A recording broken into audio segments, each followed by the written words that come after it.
இயேசுநாதா உமக்கென்றும் ஸ்தோத்திரம் இயேசுநாதா ஸ்தோத்திரம். கரங்களை உயர்த்தி சொல்லுங்க. உமக்கென்றும் ஸ்தோத்திரம் இயேசுநாதா. நல்ல வாய்களை திறந்து ஸ்தோத்திரம் செய்கின்றோம் என்னடியாத்தீரு நாமத்தில் நாதரவில். ஸ்தோத்திரம் செய்கின்றோம் என்னடியாத்தீரு நாமத்தில் நாதரவில். மீண்டுமாக கரங்களை உயர்த்தி ஸ்தோத்திரம். கண்களை மூடி வாய்களை திறந்து இயேசுநாதா ஸ்தோத்திரம் இயேசுநாதா உமக்கென்றும் ஸ்தோத்திரம் இயேசுநாதா ஸ்தோத்திரம்.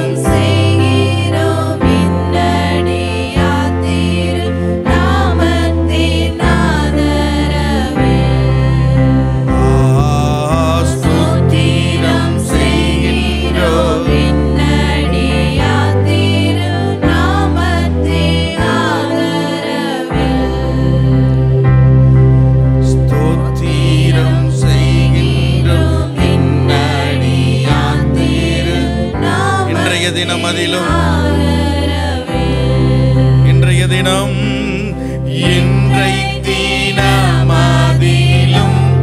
ஒருமித்து கூடவும் நாமத்தினால்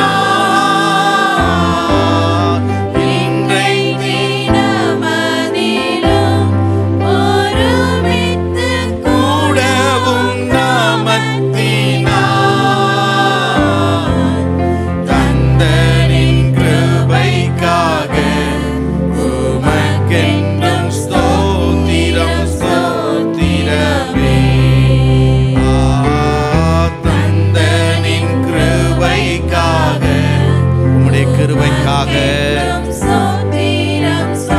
மீண்டுமாக சேர்ந்து சொல்லுங்க. வாய்களை திறந்து உள்ளத்தின் ஆழத்திலிருந்து இந்த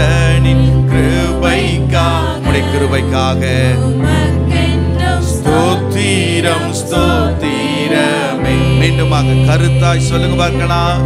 தந்தனின் கிருபைக்காக உமக்கென்றும் ஸ்தோத்திரம் ஸ்தோத்திரமே. கரங்களை உயர்த்தி தந்தனின் கிருபைக்காக உமக்கென்றும் ஸ்தோத்திரம் ஸ்தோத்திரமே. ஒரு பாடலை பாடுறோம் அப்படின்னா அது பாட்டு எங்க இருக்கணும்னா உள்ள இருக்கணும். எங்க இருக்கணும்? உள்ள இருக்கணும். இந்த உள்ளத்தின் நிறைவினால வாய் பாடணும், பேசணும். மனசுக்குள்ள இருக்கிறதா நம்ம பேசுவோம். ஒரு வீட்டுக்காரர்கிட்ட பேசினாலும் சரி, ஒரு உறவுகள்கிட்ட குடும்பத்தார்கிட்ட பேசணும்னா என்ன மனதுக்குள்ள இருக்கிறோமோ அதை தான் நம்ம என்ன செய்வோம்? வார்த்தையால் பேசுவோம் இல்லையா? இல்லாட்டா நம்ம பேச முடியாது. புக்கு வச்சுக்கிட்டு இதை படிச்சுட்டு அவர்கிட்ட நம்ம பேச முடியாது. புக்கு வடிவில் நம்ம எழுத்து வடிவில் நம்ம அவங்கள்ட்ட பேச முடியுமானா முடியவே முடியாது. we can't. முடியவே முடியாது. அப்போ வார்த்தையை நம்ம பாடுறோம் அப்படின்னா இங்கே வந்து வசனத்தை வந்து இங்கே கவனிங்க, இங்கே நல்லா கவனிங்க. வார்த்தையை நம்ம பாடுறோம் அப்படின்னா அந்த வார்த்தை உள்ளத்தின் ஆழத்திலேருந்து அப்படியே பாடணும். உள்ளத்தின் ஆழத்திலேருந்து தந்தனின் கிருபைக்காக, நல்லா இங்கே கவனிங்க, தந்தனின் கிருபைக்காக உமக்கென்றும் ஸ்தோத்திரம் ஸ்தோத்திரம் ஆண்டவரே. நீரல்லால் எங்களுக்கு பரலோகில் யார் உண்டுன்னு சொல்றனா உண்மையாலுமே நீங்க வார்த்தையை ஆண்டவர்கிட்ட நீங்க பேசணும். ஆராதனைங்கிறது பேசுகிறது. ஆராதனைங்கிறது எங்கேயோ ஒன்று வச்சுட்டு ஆன்னு வேடிக்கை பார்க்கறது இல்லை. அப்படியே ஆண்டவரோடு கனெக்ட் ஆகணும். பக்கத்தில் உங்களை பார்த்து சொல்லுங்க, கனெக்ட் ஆகணும். ஆமென். அதுதான் ஆராதனை. அப்படி தொடர்பு ஆகணும். தொடர்பு இல்லாத ஒரு ஆராதனை அது வேஸ்டான ஆராதனை. தொடர்பு நிறைஞ்ச ஆராதனை தான் உண்மையுள்ள ஆராதனை. நீங்கள் எவ்வளோ கஷ்டத்தில் வந்திருக்கலாம், மன போராட்டத்தில் வந்திருக்கலாம், பயங்கரமான இருதயத்துக்குள்ளாக பல கேள்விகளோடு நீங்கள் வந்திருக்கலாம். ஆண்டவரோடு நீங்கள் கனெக்ட் ஆனீங்கன்னா, ஆண்டவரோடு தொடர்பு கொண்டுட்டீங்கன்னா, தொடர்பாக வச்சுக்கிட்டிங்கன்னா, உங்கள் வாழ்க்கைக்கு உங்கள் கேள்விகளுக்கு எல்லாம் நிச்சயமாலுமே பதில் கிடைக்கும். ஆமென். உண்மையாலுமே இந்த நேரத்தில், இந்த காலை நேரத்தில் உண்மையாய் நாம் என்ன செய்ய போகிறோம்? நாம் பாட போகிறோம். நீரல்லால் எங்களுக்கு பரலோகில் யாருண்டு ஜீவனாதா, நீரல்லால் எங்களுக்கு பரலோகில் யாருண்டு ஜீவனாதா, நீரே என்றீகத்தில் வேறே ஒரு தேற்றமில்லை பாரனே. நீரே என்றீகத்தில் வேறே ஒரு சேர்ந்து பாடுவோம். ஸ்தோத்திரம் இயேசுநாதா, உமக்கென்றும் ஸ்தோத்திரம் இயேசுநாதா, ஸ்தோத்திரம் இயேசுநாதா, உமக்கென்றும் ஸ்தோத்திரம் இயேசுநாதா, ஸ்தோத்திரம் செய்கின்றோம் என்னடியா திருநாமத்தில் நாதரவில், ஸ்தோத்திரம் செய்கின்றோம் என்னடியா திருநாமத்தில் நாதரவில். ஹல்லேலூயா, ஹல்லேலூயா. இந்த நேரத்தில் எல்லாருமாய் இன்றைய தினத்தில் நாம் எல்லாரும் ஒருமித்து கூடி இருப்பதனாலே அவருடைய நாமத்தை துதிக்க போகிறோம். எத்தனை பேர் அவருடைய நாமத்தை துதிக்க போறீங்க? கர்த்தர் நல்லவராக இருக்கிறார். ஹல்லேலூயா, ஹல்லேலூயா. இந்த நேரத்தில் எல்லாருமாக சேர்ந்து கரங்களை தட்டி இந்த பாடலை பாட போகிறோம். நம்முடைய தேவன் நல்லவராக இருக்கிறார். எக்காலமும் ஸ்தோத்தரிப்பேன், எந்நேரமும் துதித்திடுவேன், என்னை தாழ்த்தி பணிந்திடுவேன், உம் நாமம் உயர்த்திடுவேன். நல்ல ஒரு அற்புதமான ஒரு பாடல். இந்த பாடலை எல்லாருமாக சேர்ந்து இந்த பாடலை கரங்களை தட்டி நாம் பாடி கர்த்தரை மகிமைப்படுத்த போகிறோம். ஆமென். எல்லாரும் இந்த பாடலை, புதிய பாடலை நீங்க கற்றுக்கொள்ளணும். ஆமென். எல்லாருமாக சேர்ந்து பாடலாமா? கரங்களை தட்டி பாடுவோம்.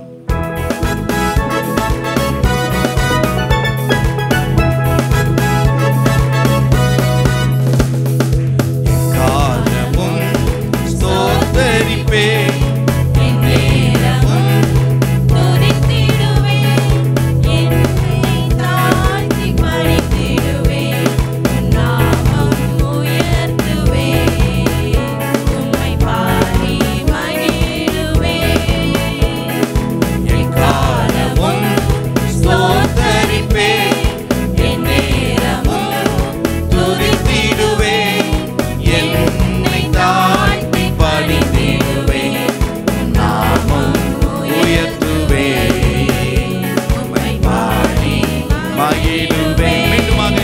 சேர்ந்து ஸ்தோத்தரிப்பேன், எந்நேரமும் துதித்திடுவேன், என்னை தாழ்த்தி பணிந்திடுவேன், நாமம் உயர்த்துவேன், உம்மை பாடி மகிழுவேன். நீ செய்ததை மறக்க கூடுமோ? இந்த வாழ்க்கை நீ தந்ததே. பார்க்கலாம். நீ செய்ததை மறக்க கூடுமோ? இந்த வாழ்க்கை நீ தந்ததே. உம்மை ருசித்தே நல்லவர் என்று இன்னும் துதிப்பேன் நன்றியோடு. உம்மை ருசித்தே நல்லவர் என்று இன்னும் துதிப்பேன் நன்றியோடு. எக்காலமும் எக்காலமும் ஸ்தோத்தரிப்பேன், எந்நேரமும் துதித்திடுவேன், என்னை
மகிழுவேன். நீ செய்ததை மறக்க கூடுமோ? இந்த வாழ்க்கை நீ தந்ததே. நீ செய்ததை மறக்க கூடுமோ? இந்த வாழ்க்கை நீ தந்ததே. உம்மை ருசித்தே நல்லவர் என்று இன்னும் துதிப்பேன் நன்றியோடு. உம்மை ருசித்தே நல்லவர் என்று இன்னும் துதிப்பேன் நன்றியோடு. காலமும் ஸ்தோத்தரிப்பேன், எந்நேரமும் துதித்திடுவேன். என்னை தாழ்த்தி பணிந்திடுவேன், உம் நாமம் உயர்த்துவேன். உம்மை பாடி மகிழுவேன். எக்காலமும் ஸ்தோத்தரிப்பேன், எந்நேரமும் துதித்திடுவேன். என்னை தாழ்த்தி பணிந்திடுவேன், உம் நாமம் உயர்த்துவேன். உம்மை பாடி மகிழுவேன். நீ செய்ததை மறக்க கூடுமோ? இந்த வாழ்க்கை நீ தந்ததே. நீ செய்ததை மறக்க கூடுமோ? இந்த வாழ்க்கை நீ தந்ததே. மீண்டுமாக.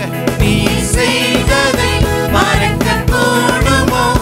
இந்த வாழ்க்கை நீ தந்ததே.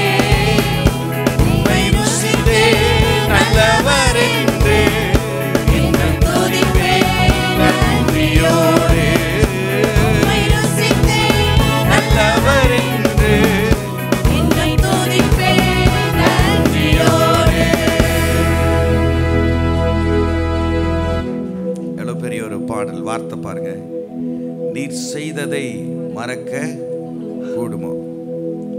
நம்முடைய உள்ளம் அப்படிதான் இருக்கணும். மறந்து போகிற உள்ளமா இருக்கக்கூடாது, நினைவு கூறுகிற உள்ளமா இருக்கணும். அவர் செய்த சகல உபகாரங்களையும் மறவாதே. இன்னைக்கு நீங்க இந்த இடத்துல வந்து உட்கார்ந்துட்டு இருக்கிறீங்க அப்படின்னா, இந்த வாழ்க்கை உங்களுக்கு உங்களிடத்துல இருக்குது அப்படின்னா அது அவர் கொடுத்தது. ஆமென். அவர் கொடுத்ததை தவிர வேற ஒன்றும் இல்லை. இன்னைக்கு அவர் கொடுத்ததுனால தான் இன்னைக்கு வந்திருக்கிறோம். அவர் கொடுத்ததுனால தான் இந்த பிள்ளைகளுடைய வாழ்க்கை, நம்மளுடைய குடும்பத்தினுடைய வாழ்க்கை, நம்ம குடும்பமாக இருந்து நம்ம ஒருவருக்கு ஒருவர் பார்த்து கொண்டு இருக்கிறோம். நம்முடைய பலத்தினால் அல்ல, நம்முடைய பராக்கிரமத்தினால் அல்ல. பிசாசு எப்பயோ அடிக்கணும்னு நினைச்சான், எத்தனையோ பிளான் போட்டான், எத்தனை ஆபத்துக்கள் விபத்துக்களை கொடுத்து, பிள்ளைகளுடைய வாழ்க்கையில் மனப்போராட்டத்தை கொடுத்து, நிறைய பேருக்கு நிறைய மனப்போராட்டம் கொடுத்து ஒரு கட்டத்தில் முடிவு செஞ்சுருப்போம், வாழ்க்கை அவ்வளோதான், முடிஞ்சு போச்சு, இனிமேல் அவ்வளோதான், இல்லை வாழ்க்கை அவ்வளோதான், ஒரு டெட் எண்டுக்குள்ளே வந்துட்டோம், ஒரு முடிவுக்குள்ளாகவே வந்துட்டுருப்போம், முடிஞ்சது அப்படின்னு சொல்லிட்டு. ஆனால் அவர் என்ன செய்தார் என்றால் துளிர்க்க பண்ணினார். ஆமென். துளிர்க்க பண்ணினார். ஆரோனுடைய செங்கோலை குறித்து நீங்க பார்க்கலாம். ஆரோனுடைய கோல், ஆரோன் கோல், ஆரோன் கையில் வச்சிருந்தது என்னன்னா கோல். அது கோல் என்று சொல்லும்போது அது சும்மா தடி, அது காஞ்சு போன தடி. நம்ம கூட இன்னைக்கு வயசானவங்க எல்லாரும் பார்த்தீங்கன்னா ஒரு காஞ்சு போன ஒரு என்னது ஒரு தடியை கோலை வச்சிருப்பாங்க, அது ஊனிக்கிட்டே போறது, அது எல்லாமே வந்துட்டு ஊன்றி ஊன்றி போவது, ஒரு உதவிக்காக வருவது. இப்படிப்பட்ட நேரத்தில் அந்த காஞ்சு போன ஒரு கோலை கூட கர்த்தர் என்ன செஞ்சார் என்றால் துளிர் விடும்படியாக கர்த்தர் உதவி செய்தார். ஆமென். உங்க வாழ்க்கையில கூட எந்த கோல், உங்க வாழ்க்கை என்கிற கோல் காஞ்சு போயிருக்கலாம், அவ்வளவுதான், முடிஞ்சது, அதுக்கு ஒரு உயிரே இல்லை, ஒரு உயிரற்றதை வச்சுட்டு தான் நான் வாழ்றேன் அப்படின்ற மாதிரி இருக்கிறீங்களா? கர்த்தர் அதையும் உயிரற்றதை உயிர்ப்பிக்கிற கர்த்தர் தான் நம்முடைய கர்த்தர், ஜீவனுள்ள கர்த்தர். அவர் செய்ததை மறக்க கூடுமோ? இந்த வாழ்க்கை அவர் தந்தது. சொல்லுங்க பார்க்கலாம், கரங்களை உயர்த்தி சொல்லுங்க, ஆண்டவரே இந்த வாழ்க்கை நீர் தந்தது. இந்த வாழ்க்கை நீர் தந்தது. எத்தனை பேர் அதை விசுவாசிக்கிறீங்க? அவர் தந்ததுனால தான் நீங்களும் நானும் இந்த இடத்துல வந்து உட்கார்ந்துட்டு உண்மையாலுமே சேர்ந்து நம் இந்த பாடலை கருத்தாய் நாம் பாடப்போகிறோம். ஆமென். நீர் செய்ததை மறக்க கூடுமோ? இந்த வாழ்க்கை நீர் தந்ததே. நீர் செய்ததை மறக்க கூடுமோ? இந்த வாழ்க்கை நீர் தந்ததே. உம்மை ருசித்தே நல்லவர் என்று இன்னும் துதிப்பேன் நன்றியோடு. உம்மை ருசித்தே நல்லவர் என்று இன்னும் துதிப்பேன் நன்றியோடு. மீண்டுமாக, நீ செய்ததை மறக்க கூடுமோ? இந்த வாழ்க்கை நீ தந்ததே. நீ செய்ததை மறக்க கூடுமோ? இந்த வாழ்க்கை நீ தந்ததே. உம்மை ருசித்தே நல்லவர் என்று இன்னும் துதிப்பேன் நன்றியோடு. எத்தனை பேர் துதிப்பீங்க சொல்லுங்க? உம்மை ருசித்தே நல்லவர் என்று இன்னும் துதிப்பேன் நன்றியோடு. எக்காலமும் ஸ்தோத்தரிப்பேன், எந்நேரமும் துதித்திடுவேன், என்னை தாழ்த்தி பணிந்திடுவேன், உன் நாமம் உயர்த்துவேன், உம்மை பாடி மகிழுவேன். மீண்டுமாக,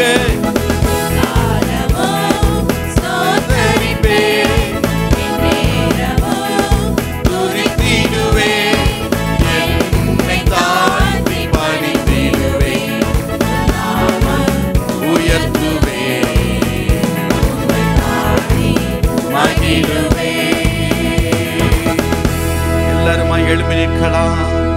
ஆண்டவரே, நீ செய்த நன்மைக்காக உமக்கு ஸ்தோத்திரம். ஆண்டவரே, எல்லாரும் வாய்களை திறங்க, சத்தத்தை உயர்த்தி கண்களை மூடுங்க. நீங்க வேற எந்த சிந்தனையோடு நீங்க வந்தீங்க ஆராதிக்க நீங்க வர வேண்டாம். நீங்க வந்தீங்க அப்படிப்பட்ட ஒரு சிந்தையோடு நீங்கள் வருவீர்கள் என்றால் நீங்கள் தேவ பிரசன்னத்தை நீங்க உணர முடியாது. தேவ பிரசன்னத்துக்கு வெளியே தான் நீங்க நிற்க முடியும், வேடிக்கை தான் நீங்க பார்க்க முடியும். நீங்க பரிசுத்த ஆவியானவர் கிரியை செய்கிறவர். கர்த்தர் அற்புதங்களை செய்கிற நேரம், கர்த்தர் விடுதலை ஆக்கக்கூடிய நேரம். எந்த பிள்ளைகள் கர்த்தரை ஆராதிக்கிற பிள்ளைகளாய் தேவ சமூகத்துக்குள் உள்ளே வருவீர்களோ அவர்களை கர்த்தர் நிச்சயமாலுமே விடுதலையாக்குகிறவராய் இருக்கிறார். மனுஷனை பார்ப்பதற்காக நீங்கள் வரல, தேவனை பார்ப்பதற்காக நீங்க வந்திருக்கிறீங்க. கர்த்தாவே, நீங்க இந்த நாளிலே என்னோடு இடைப்படுவீராக என்று சொல்லுங்க. ஆண்டவரே, உம்மை துதிக்கிறோம் துதிக்கிறோம் துதிக்கிறோம். வாய்களை திறங்க. அன்பு சகோதரனே சகோதரியே, இந்த காலை நேரத்தில் எல்லாருமாக வாய்களை திறந்து கர்த்தரை துதிக்கலாம். கர்த்தருடைய சமூகத்தில் வாய்களை திறங்க. ஓ ஹalleluya ஹalleluya. ஓ உம்மை துதிக்கிறோம் துதிக்கிறோம் துதிக்கிறோம் துதிக்கிறோம். ஹalleluya ஹalleluya ஹalleluya ஹalleluya. ஓ உம்மை ஸ்தோத்திரிக்கிறோம் ஸ்தோத்திரிக்கிறோம் ஸ்தோத்திரிக்கிறோம் ஸ்தோத்திரிக்கிறோம் ஸ்தோத்திரிக்கிறோம் ஸ்தோத்திரிக்கிறோம். ஹalleluya. வாய்களை திறங்க தேவ ஜனமே. இந்த காலை நேரத்திலே கர்த்தர் நம்மோடு கூட இடைப்பட்டு கொண்டே இருக்கிறார். கர்த்தர் இந்த காலை நேரத்திலே நம்ம மீது அசைவாடி கொண்டே இருக்கிறார். நமத்தில் அசைவாடுகிற கர்த்தராய் இருக்கிறார். இந்த காலை நேரத்தில் எல்லாருமாய் உள்ளத்தின் ஆழத்திலிருந்து அவர் செய்ததை மறக்க கூடுமோ? இந்த காலை வேளையிலே கர்த்தர் தந்திருக்கக்கூடிய இந்த வாழ்க்கையிலே கர்த்தரை நாம் நினைவு கூறுவோம். கர்த்தர் செய்த நன்மைகளை நினைவு கூறுவோம். ஹalleluya ஹalleluya. ஓ அழகுள்ளவரே, சிறந்தவரே, அற்புதமானவரே, எங்கள் அதிசயத்தின் தேவனே, சாரோனின் ரோஜாவே, பள்ளத்தாக்கில் லீலி புஷ்பமாய் இருப்பவரே, என் வாழ்க்கையில நன்மைகளை செய்தவரே, இந்த காலை நேரத்திலே உம்மை துதிக்கிறோம் துதிக்கிறோம் துதிக்கிறோம் துதிக்கிறோம். எல்லாரும் கரங்களை தட்டி தேவ சமூகத்திலே ஆண்டவரே உம்மை போற்றுகிறோம் என்று சொல்லுங்க, உம்மை துதிக்கிறோம் என்று சொல்லுங்க. இந்த காலை நேரத்திலே ஆண்டவருடைய சமூகத்திலே ஓ எல்லாருமாய் வாய்களை திறங்க, வாய்களை திறங்க. ஹalleluya. ஓ சந்தன மாமா மாமா ஓ உரிதால மாமா. எல்லாருமாய் முழு உள்ளத்தோடு நம் கர்த்தரை நாம் ஆராதிக்க போகிறோம். 2 கரங்களையும் உயர்த்துங்க. 2 கரங்களையும் உயர்த்தி ஆண்டவருடைய சமூகத்தில் நாம் கர்த்தரை ஆராதிக்கலாமா?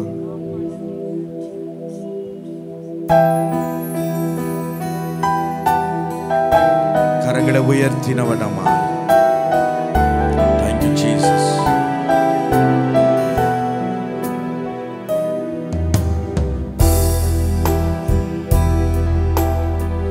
சாரோனின் ரோஜாவே என் ஆத்ம நேசரே பழுதற்ற இரத்தமே தேவாட்டு குட்டியே. சொல்லுங்க பார்க்கலாம்.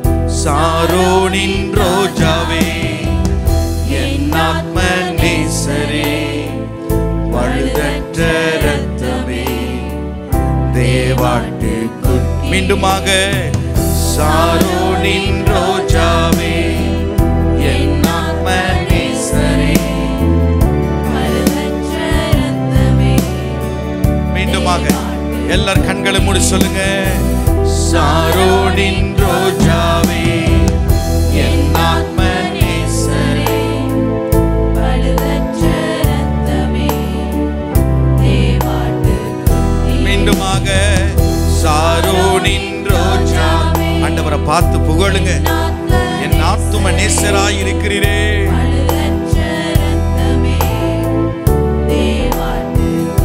கரங்களை உயர்த்தி உள்ளவர் நீ அழகுள்ளவர் 10,000ங்களிலும் சிறந்தவரே. சொல்லுவோம். அழகுள்ளவர் நீ அழகுள்ளவர் 10,000ங்களிலும் சிறந்தவர். கைகளை உயர்த்தி ஓ சன்னா உன்னத தேவனே ஓ சன்னா தாவீதின் மைந்தனே ஓ சன்னா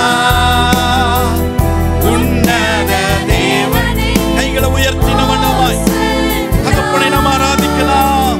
தாவீதின் மைந்தனே. மீண்டுமாக ஓ சன்னா உன்னத தேவனே ஓ சன்னா தாவீதின் மைந்தனே ஓ சன்னா உன்னத கர்த்தரை முழு உள்ளத்தோடு தேவ ஜனமாய் இந்த நேரத்தில் பிள்ளைகளாய் அவருடைய சன்னிதானத்தில் வந்திருக்கலாமா? உறவுகள் பிரிந்த போதிலும் நண்பர்கள் என்னை வெறுத்த நாளிலும் துணையாக வந்த அன்பினை மறவேனோ. சொல்லுங்க. உறவுகள் பிரிந்த போதிலும் நண்பன் என்னை வெறுத்த நாளிலும் துணையாக வந்த அன்பினை மறவேனோ. துணையாளரே துணையாளரே துன்பத்தில் தாங்கும் என் மனவாளரே. கைகளை உயர்த்தி துணையாளரே. அவரே உன் வாழ்க்கையில துணையமா. உன் குடும்பங்கள் உன்னை வெறுத்த போதிலும் உன்னுடைய உற்ற உறவுகள் யாவரும் வெறுத்த போதிலும் அவரே துணை. துணையாளரே துணையாளரே துன்பத்தில் தாங்கும் என் மனவாளரே. துணையாளரே துணையாளரே துணையாளரே. எத்தனை பேர் சொல்லுவீங்க? சொல்லுங்க சொல்லுங்க. கரங்களை உயர்த்தி ஓ சன்னா உன்னத தேவனே ஓ சன்னா தாவீதின். நல்ல கைகளை தலைக்கு மேலாக நேர உயர்த்துங்க. தேவ ஜனமே இந்த காலை நேரத்திலே மாமா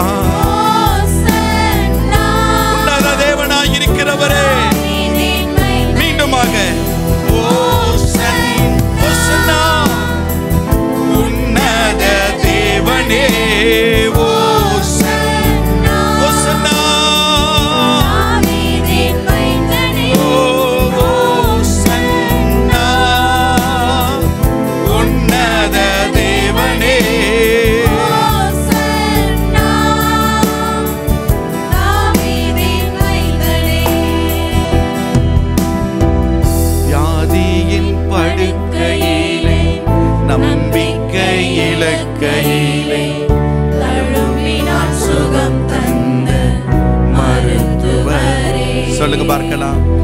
வியாதியின் படுக்கையிலே நம்பிக்கை இழக்கையிலே சுகம் தந்த மருத்துவரே. மீண்டுமாக சொல்லுங்க. வியாதியின் படுக்கையிலே. எத்தனை பேர் இப்படிப்பட்ட ஒரு சூழ்நிலையில இருந்தீங்க? உங்க வாழ்க்கையில சுகம் தந்த மருத்துவர் அவர். மீண்டுமாக வியாதியின். எத்தனை பேர் இப்படிப்பட்ட ஒரு சூழ்நிலையில இருந்தீங்க?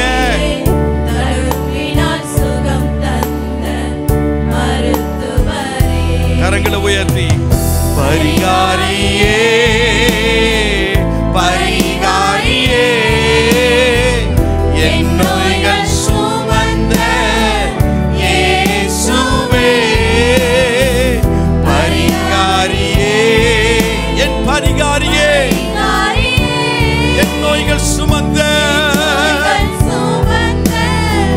இயேசு பரிகாரியே பரிகாரியே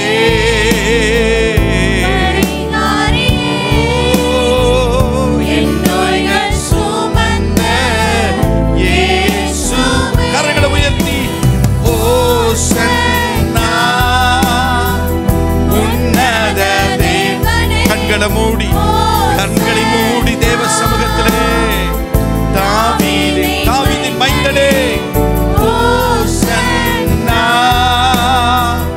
உன்னத தேவனே ஓசன்னா இயேசுவா தாவீதின் மைந்தனே சாரோனின் ரோஜாவே என் ஆத்மனே. எத்தனை பேர் சொல்றீங்க ஆண்டவரை புகழுங்க? அவர் பழுதற்ற ரத்தம் சாரோனி நமக்காக ஜீவனை கொடுத்தவர். ஜீவனை கொடுத்ததும் அல்லாதபடி நமக்கு வாழ்க்கையும் கொடுத்தவராயிருக்கிறாரே.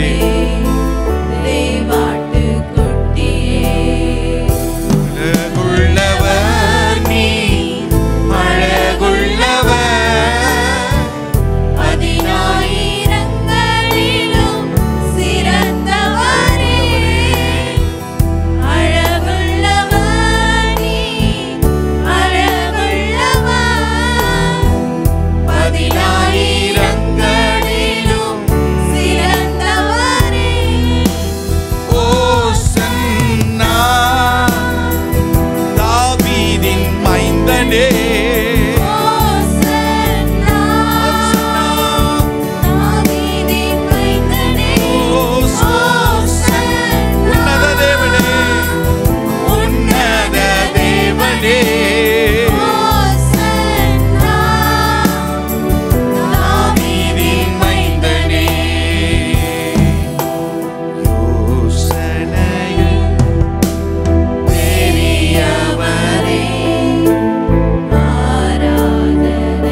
ஆராதிங்க ஆராதிங்க. செயல்களிலே செயல்களிலே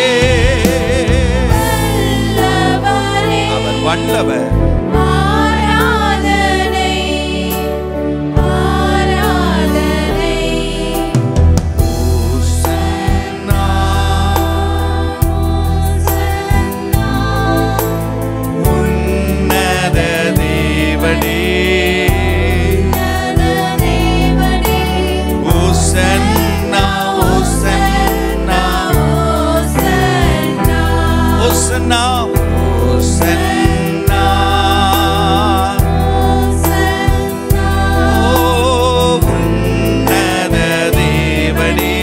கரங்களை உயர்த்தி சொல்லுங்க. ஓசன்னா ஓசன்னா மணி போல் என்னை இம்மட்டுமாய் காத்தவரே, இம்மட்டுமாய் எனக்கு உதவி செய்தீரே.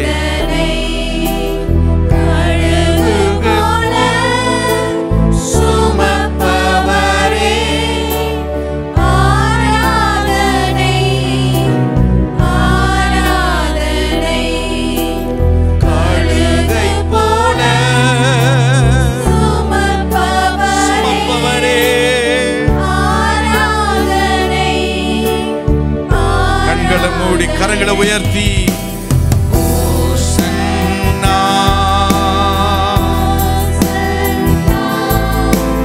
உன்னத தேவனே ஓசன்னா ஓசன்னா ஓசன்னா உன்னத தேவனே ஓசன்னா ஓசன்னா நீரே எல்லாம் சொல்லுங்க நீரே எல்லாம் நீரே எல்லாம் இயேசுவே கரங்களை உயர்த்தி சொல்லுங்க நீரே அப்பா நீர் மாத்திரமே Thank you Jesus இயேசுவே வார்த்தையை சொல்லுங்க சொல்லுங்க நீரே எல்லாம் நீரே எல்லாம் நீரே எல்லாம் இயேசுவே நீரே எல்லாம் நீரே எல்லாம் நீரே எல்லாம் இயேசுவே மீண்டுமாக நீரே எல்லாம்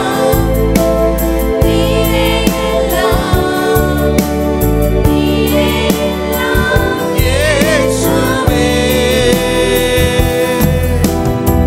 வியாதியின் படுக்கையிலே நம்பிக்கை இழக்கையிலே எலும்புகளால் சுகம் தந்த மருத்துவரே வியாதியின் படுக்கையிலே நம்பிக்கை இழக்கையிலே தழும்புகளால் சுகம் தந்த மருத்துவரே பரிகாரியே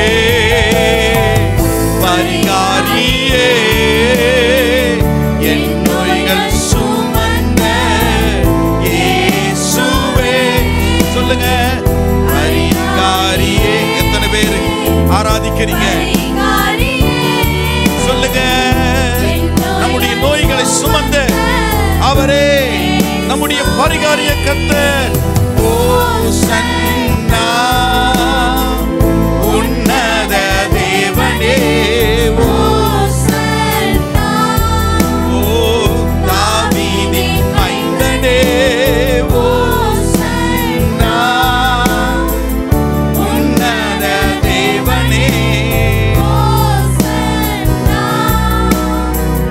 தாவீதின் மைந்தனே உறவுகள் பிரிந்த போது சொல்லுங்க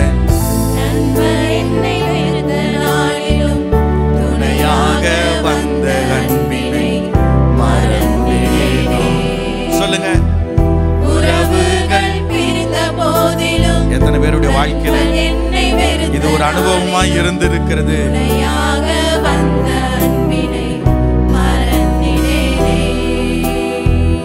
உறவுகள் பிரிந்த போதிலும் நண்பன் என்னை வெறுத்த நாளிலும் துணையாக வந்த அன்பினை மறந்திடேனே உறவுகள் உறவுகள் எத்தனை பேர் சொல்லுங்க சொல்லுங்க வாய்களை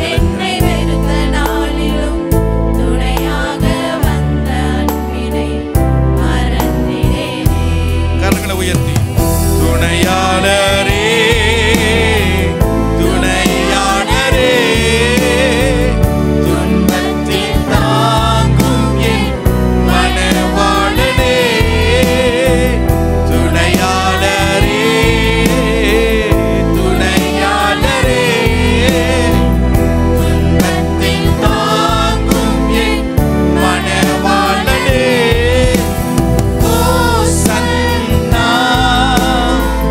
உன்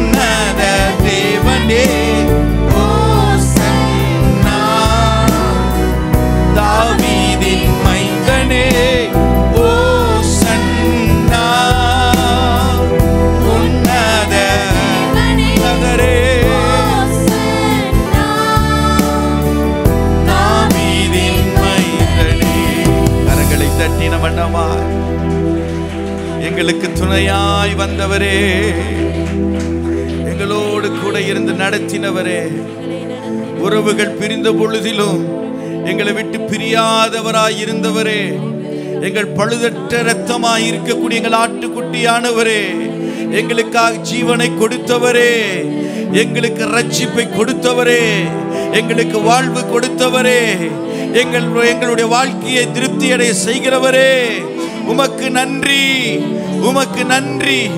உலக மனிதர்கள் எங்களை வெறுத்த பொழுதிலும், உலக மனிதர்கள் எங்கள் குடும்பத்தார்கள் எங்களை வெறுத்த பொழுதிலும், நம்பிக்கையற்ற ஒரு நிலையில நாங்கள் வாழ்ந்த பொழுதிலும் எங்களுக்கு நம்பிக்கையை உண்டாக்குகிற நீர் மட்டும்தான் ஆண்டவரே.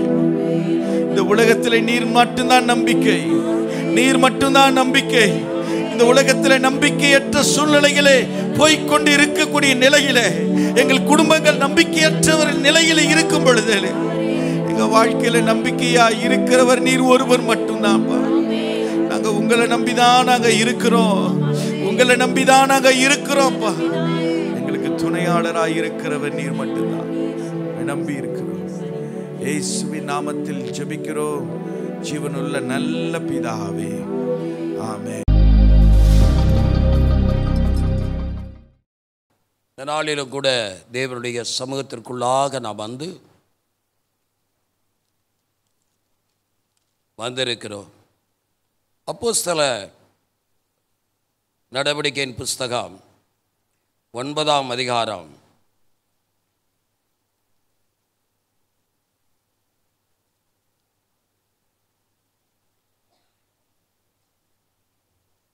1ஆம் வசனத்திலிருந்து வாசிப்போம்.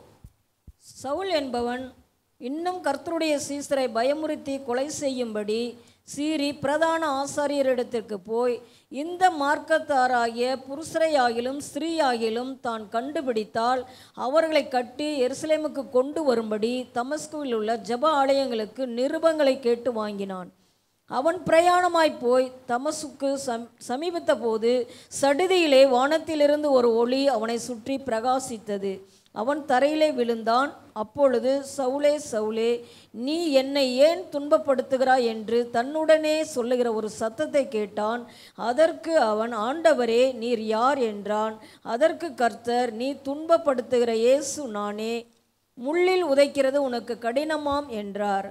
அவன் நடுங்கி திகைத்து, ஆண்டவரே, நான் என்ன செய்ய சித்தமாய் இருக்கிறீர் என்றான். அதற்கு கர்த்தர், நீ எழுந்து பட்டணத்துக்குள்ளே போ, நீ செய்ய வேண்டியது அங்கே உனக்கு சொல்லப்படும் என்றார். இந்த வார்த்தைகளை நாம் வாசிக்கிறோம்.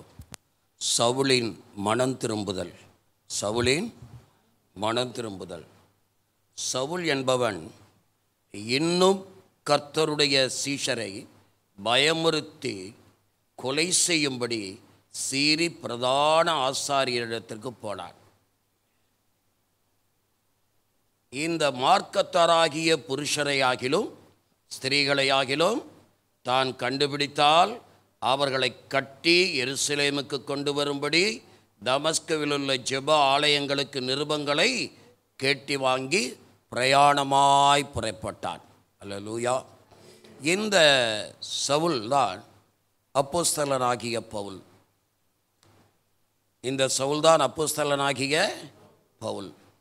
பவுலை ஆண்டவர் ஒரு விசேஷித்த வண்ணமாக வேதத்திலே தெரிந்து கொண்டதை நாம் வாசிக்கிறோம். அவன் பிரயாணமாய் போகிறான்.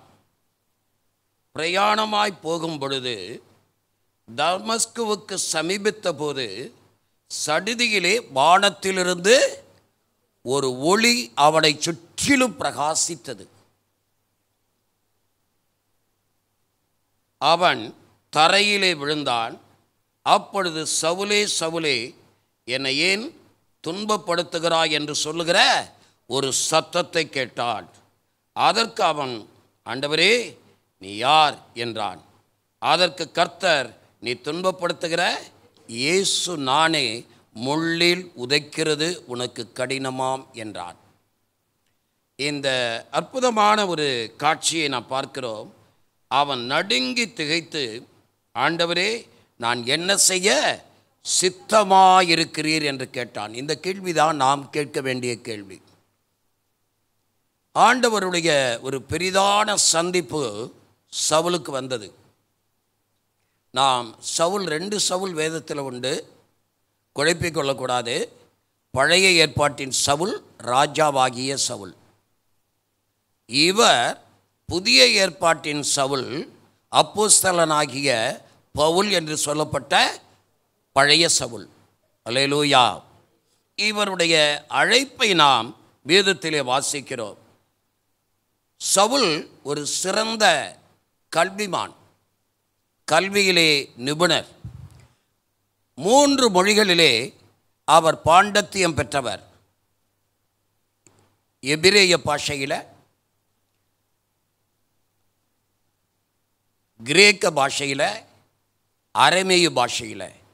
அந்த காலத்திலேயே அவர் 3 பாஷைகளில் டாக்டரேட் வாங்கினவராம். அவர் தர்சு பட்டணத்தை சேர்ந்தவர். அவருடைய தகப்பனார் ஒரு பெரிய கப்பல் வியாபாரி. இவர் சிறந்த கல்விமான். ஆனால் யூத மார்க்கத்தை மிகவும் தீவிரமாய் பின்பற்றக்கூடியவர், குறையாதபடி பின்பற்றக்கூடியவர். யூத மார்க்கத்திலேயே அவர் பரிசேய வம்சத்தை சேர்ந்தவர். யூதர்களில் பல இனங்கள் உண்டு. பரிசேயர், சதுசேயர், வேதபாரகர் என்று உண்டு. இந்த பரிசேயர் என்பவர்கள் 100க்கு 100 அவர்களுடைய பிரமாணங்களை, ஆண்டவருடைய கட்டளைகளை, ஆண்டவர் மோசேக்கு கொடுத்த நியாயப்பிரமாணத்தை, பழைய ஏற்பாட்டை அப்படியே கை கொள்ளக்கூடியவர்கள் இந்த பரிசேயர்கள். அவர்கள் மேசியா வருவார் என்று நம்புகிறார்கள், இதுவரைக்கும் நம்புகிறார்கள். ஆனால் இவர்தான் மேசியா என்று இயேசுவை அறியவில்லை. இவர்தான் மேசியா என்று இயேசுவை அறியவும் இல்லை, ஒத்துக்கொள்ளவும் மாட்டார்கள். இன்றைக்கு யூதர்கள் ஒத்துக்கொள்ள மாட்டார்கள் மேசியா என்பவர் வருவார் என்று. அந்த நாட்களிலே ஆண்டவர் கல்வாரியின் சிலுவையில் மரித்து அடக்கம் பண்ணப்பட்டு உயிர்த்தெழுந்து 12 சீடர்களையும், பிறகு 70 சீஷர்களையும், பிறகு 120 பேர் அபிஷேகம் பெற்றவுடனே, பிறகு 3000 பேர், பிறகு 5000 பேர், இப்படி தேவ பிரசன்னத்தினால் ஆண்டவருடைய வார்த்தை வல்லமையாய் யூதேயாவிலும், சமாரியாவிலும், கலிலேயாவிலும், மற்ற இடங்களிலும் ஆண்டவருடைய வல்லமை, இயேசப்பாவுடைய வல்லமை வார்த்தைகள் பரவி கொண்டிருக்கும் பொழுது இந்த சவுல் மிகவும் கோபம் அடைந்தான். சவுல் இந்த மார்க்கத்தாரை தொலைத்து கட்ட வேண்டும், இந்த மார்க்கத்தாரை அழித்து விட வேண்டும். இயேசு என்ற ஒரு வார்த்தை கூட இஸ்ரவேல் தேசத்தில் இருக்கவே கூடாது. அந்த வார்த்தையை சொல்லுகிறவர்கள் யாராயிருந்தாலும் சரி, இந்த மரியாளின் மகனை வணங்குகிறவர்கள் யாராக இருந்தாலும் சரி, இவரை குறித்து பிரசங்கம் பண்ணுகிறவர்கள் யாராக இருந்தாலும் சரி, அவர்களை எல்லாம் அழிக்க வேண்டும், அவர்கள் எந்த இடத்தில் இருந்தாலும் சரி என்ற ஒரு கங்கணம் கட்டி கொண்டு அவன் அநேக இளைஞர்களை தன் பக்கமாக சேர்த்து கொண்டு அவன் ஒரு வெறிப்பிடித்த ஒரு தலைவனாக இருந்தான். ஆமாம், இன்றைக்கும் நம்ம நாட்டில் கூட அநேகர் அப்படிப்பட்டவர்கள் நிறைய உண்டு. ஒவ்வொரு மதத்தை குறித்தும் இஸ்லாமிய தீவிரவாதிகள், இந்து தீவிரவாதிகள், இன்னும் புத்த தீவிரவாதிகள் என்ற தீவிரவாதிகள் ஒவ்வொரு மதத்துக்கும் உண்டு. அன்றைக்கும் உண்டு, இன்றைக்கும் உண்டு. இவர் யாருன்னா யூத மத தீவிரவாதி. இவர் யாருங்க? யூத மத தீவிரவாதி. இவர் எருசலேமில் இருக்கக்கூடியவர்களை எல்லாம் கட்டி, அங்கே ஆண்டவரை ஆராதிக்கிறவர்கள், அங்கே இப்படி தொழுது கொள்ளுகிறவர்கள், அங்கே ஆண்டவருடைய நாமத்தை சொல்லுகிறவர்கள், அங்கே இயேசுவை குறித்து பிரசங்கிக்கிறவர்கள், இவர்களையெல்லாம் கட்டி சிறைச்சாலையில் வைத்தது மாத்திரமல்ல, அங்கிருந்து புறப்பட்டு அருகில் இருக்கக்கூடிய ஒரு நாடு தான் என்ன நாடு?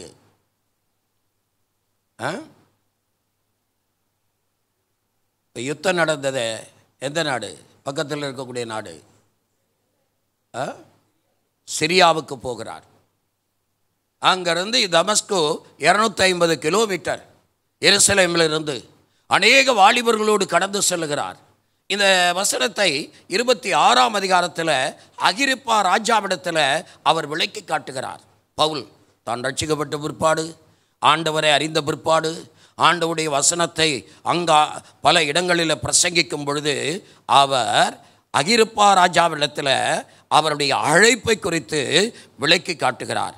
பாருங்க, அப்போஸ்தலர் 26ஆம் அதிகாரம் 12ஆம் வசனத்திலிருந்து, இப்படி செய்து வருகையில் நான் பிரதான ஆசாரியர்களிடத்தில் அதிகாரமும் உத்தரவும் பெற்று தமசுக்கு போகும்போது மத்தியான வேளையிலே, ராஜாவே, நான் வழியிலே சூரியனுடைய பிரகாசத்திலும் அதிகமான ஒளி வானத்திலிருந்து என்னையும் என்னுடனே கூட பிரயாணம் பண்ணினவர்களையும் சுற்றி பிரகாசிக்க கண்டேன்.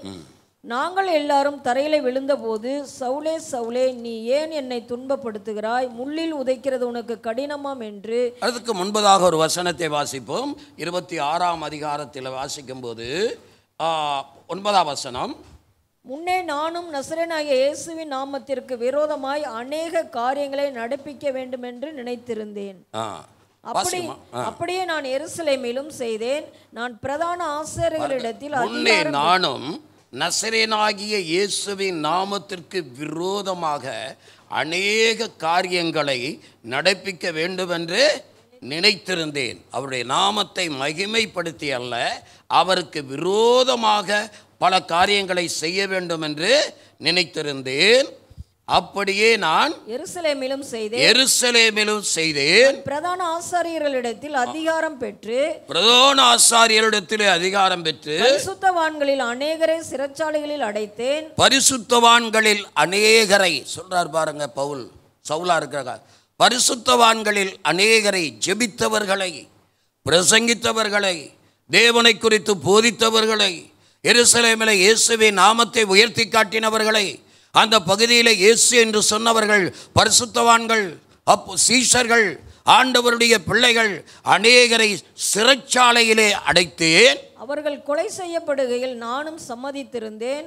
அவர்கள் சிறைச்சேதனம் செய்யப்படும் போது, கொலை செய்யப்படும் போது நானும் சம்மதித்திருந்தேன். சகல ஜெப ஆலயங்களிலும் நான் அவர்களை அநேக தரம் தண்டித்து, நான் தேவனுடைய பிள்ளைகளை, பரிசுத்தவான்களை, அப்போஸ்தலர்களை, தேவனை குறித்து பேசியவர்களை, ஜெபித்தவர்களை, துதித்தவர்களை, ஆராதித்தவர்களை, அவரை ஏற்றுக்கொண்டவர்களை அநேகம் தரம் தண்டித்து தேவ தூஷணம் சொல்ல கட்டாயப்படுத்தினேன். இன்றைக்கும் கட்டாயப்படுத்துகிறார்கள் அல்லவா? பார்க்கிற வட இந்தியாவில் இது அதிகமாக இருக்கும். தேவ தூஷணம் சொல்ல, இயேசு கிறிஸ்துவை மறுதலிக்கும்படியாக சொல்ல, இயேசு கிறிஸ்துவை பொய்யன் என்று சொல்ல, இயேசு கிறிஸ்து தெய்வமில்லை என்று சொல்ல, இயேசு கிறிஸ்து இரட்சகர் இல்லை என்று சொல்ல நான் அவர்களை என்ன செஞ்சேன்? கட்டாயப்படுத்தினேன். அவர்கள் பேரில் மூர்க்க வெறி கொண்டவனாய் அந்நிய பட்டணங்கள் வரைக்கும் அவர்களை துன்பப்படுத்தினேன். அந்நிய பட்டணங்கள் வரைக்கும் அவர்களை துன்பப்படுத்தினேன். இப்படி செய்து வருகையில் நான் பிரதான ஆசாரியர்களிடத்தில் அதிகாரமும் உத்தரவும் பெற்று தமஸ்குவுக்கு, இப்பொழுது எருசலேமிலிருந்து, சிரியாவினுடைய எருசலேம் வந்து இஸ்ரவேல் நாட்டினுடைய தலைநகரம். எருசலேமிலிருந்து நான் சிரிய நாட்டின் தலைநகரமாகிய தமஸ்குவுக்கு போகும்போது, 250 மைல் தூரம் தமஸ்குவுக்கு போகும்போது மத்தியான வேளையிலே, ராஜாவே, நான் வழியிலே சூரியனுடைய பிரகாசத்திலும், சொல்றார் பாருங்க, மத்தியான வேளையிலே, ராஜாவே, நான் வழியிலே சூரியனுடைய பிரகாசத்திலும் அதிகமான ஒளி வானத்திலிருந்து என்னையும் என்னுடனே கூட பிரயாணம் பண்ணினவர்களையும் சுற்றி பிரகாசிக்க கண்டேன். நாங்கள் எல்லாரும் தரையிலே விழுந்தபோது, அந்த பிரகாசத்தை பார்த்தவுடனே குதிரையிலிருந்து வாகனத்திலிருந்து தரையிலே விழுந்தபோது, சவுலே சவுலே, சவுலே சவுலே, நீ ஏன் என்னை துன்பப்படுத்துகிறாய்? நீ ஏன் என்னை துன்பப்படுத்துகிறாய்? முள்ளில் உதைக்கிறது உனக்கு கடினமாம் என்று எபிரேய பாஷையிலே என்னுடனே சொல்லுகிற ஒரு சத்தத்தை கேட்டேன். முள்ளில் உதைக்கிறது உனக்கு கடினமாம் என்று எபிரேய பாஷையிலே என்னுடனே சொல்லுகிற ஒரு சத்தத்தை வானத்திலிருந்து கேட்டேன். இதான் சவுலுடைய மனம் திரும்புதலுடைய முதல் படி. சரிங்களா? எனக்கு அருமையானவர்களே, இந்த காரியத்தை பாருங்க. ஒரு மனிதனை கர்த்தர் எப்படி இழுக்கிறார், ஒரு மனிதனை எப்படி கர்த்தர் தெரிந்து கொள்ளுகிறார் என்று இதில் ஒரு சில காரியங்களில் நான் பார்க்கிறேன். இந்த வேதத்தை வாசிக்கும் பொழுது அவர்களை நான் கட்டாயப்படுத்தினேன். நான் என்னுடைய சிதம்பரத்தில் படிக்கும்போது எங்கள் ஹாஸ்டலில் சரஸ்வதி பூஜை கொண்டாடுவோம். நான் அமோநாதன், எங்கள் டீமாக எங்கள் 10 பேர் இருப்போம் எங்கள் ரூமில். ஒருத்தர்கிட்ட நீ 5 ரூபா கொடுறா, நீ 10 ரூபா கொடுறான்னு வசூல் பண்ணி நாங்கள் எல்லாரும் படத்தை வச்சு, எங்களுடைய புக்ஸ் எல்லாம் வச்சு, எங்களுடைய பேனாவெல்லாம் வச்சு, எல்லோரும் பொறி பொட்டுக்களில் எல்லோரும் வாங்கிட்டு வந்து படைச்சல் போட்டு அப்படியே சரஸ்வதி பூஜை கொண்டாடுவோம், ஆயுத பூஜை கொண்டாடுவோம். அப்போ எங்கள் ரூமில் ஒருத்தர் தான், என் ரூம்மேட்டு. அவன் பேர் பிரபுதாஸ். அவங்க அப்பா கிறிஸ்துவை ஏற்றுக்கொண்ட ஒரு நல்ல விசுவாசி. அவர் ஒரு டீச்சர். அவன் வந்து எங்கள் டீமில் மாட்டிக்கிட்டான், ஒரே ஒரு கிறிஸ்தவன். அவன் வெளியே போயிடுவான். அவனை பிடிச்சி இழுத்துக்கிட்டு வந்து கட்டாயப்படுத்தி விபூதியை பூசி பொட்டை வச்சு அவன் வாயில் படைச்செல்லாம் கொட்டி, நான் அப்படி செஞ்சேன், நாங்கள் அப்படி பண்ணோம் பாருங்க.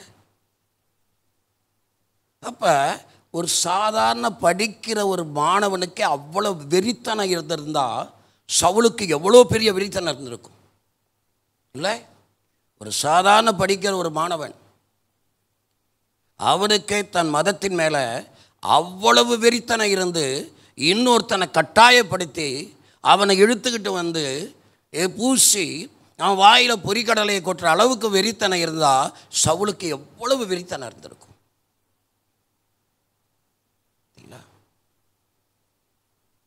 அவ்வளவு ஒரு வைராக்கியமாய் போகும் பொழுது எத்தனை பேர் உங்கள் கடந்த காலத்தில் வைராக்கியமாக இருந்தவங்க எத்தனை பேர் கையை உயர்த்தி காட்டு? அதில் சும்மா கையை ஊற்றி காட்டுங்களே, நான் ப்ரைஸாக கொடுக்க போகிறேன். அதில் வைராக்கியமாக இருந்தவங்களாம் கை ஊற்றி காட்டுங்க. நான் ரொம்ப வைராக்கியமாக இருந்தேன். ஆமாம். ஆனால் இந்த சவுலை கர்த்தர் சந்திச்சார் பாருங்க. அவர் தான் நம்மையும் சந்திச்சிருக்கிறார். ஒரு அல்லேலூயா சொல்லுங்க. யாராக இருந்தாலும் சரி, அவன் பெரிய படிப்பாளி, அவன் கல்வி அவன் முன்னால் நிற்க முடியல, அவன் அறிவு அவனுக்கு முன்னால் நிற்க முடியல. நம்ம ஒன்றை கற்றுக்கணும். நம்ம கர்த்தருடைய ஊழியக்காரர்களாக இருந்தாலும் சரி, கர்த்தருடைய எல்லாம் மீட்கப்பட்ட பிள்ளைகளாக இருந்தாலும் சரி, அவர்களுக்கு விரோதமாக மனதளவில் கூட ரகசியமாக கூட ஏதாவது தவறு செய்கிறோம்னு வச்சுங்க, அது கர்த்தருக்கு விரோதமாக செய்கிற தவறு. ஜாக்கிரதையாக இருக்க கற்றுக்கொள்ள வேண்டும். எப்படி கற்றுக்கொள்ள வேண்டும்? ஜாக்கிரதையாக இருக்க கற்றுக்கொள்ள வேண்டும். மனசு மாம்சம் விரும்பினதை செய்யக்கூடாது. ஆமாம் பாருங்க, அவன் ஆண்டவன் கர்த்தருடைய சீஷர்களை தான் கொலை செய்தான், அப்போஸ்தலர்களை தான் அழிக்க பார்த்தான், ஜெப வீரர்களை தான் அழிக்க பார்த்தான், ஊழியக்காரர்களை தான் அழிக்க பார்த்தான். ஆனால் கர்த்தர் சொல்கிறாரு, சவுலே சவுலே, ஆண்டவர்கிட்ட கேட்குறான், ஆண்டவரே நீ யார்? ஆண்டவரே நீ யார்?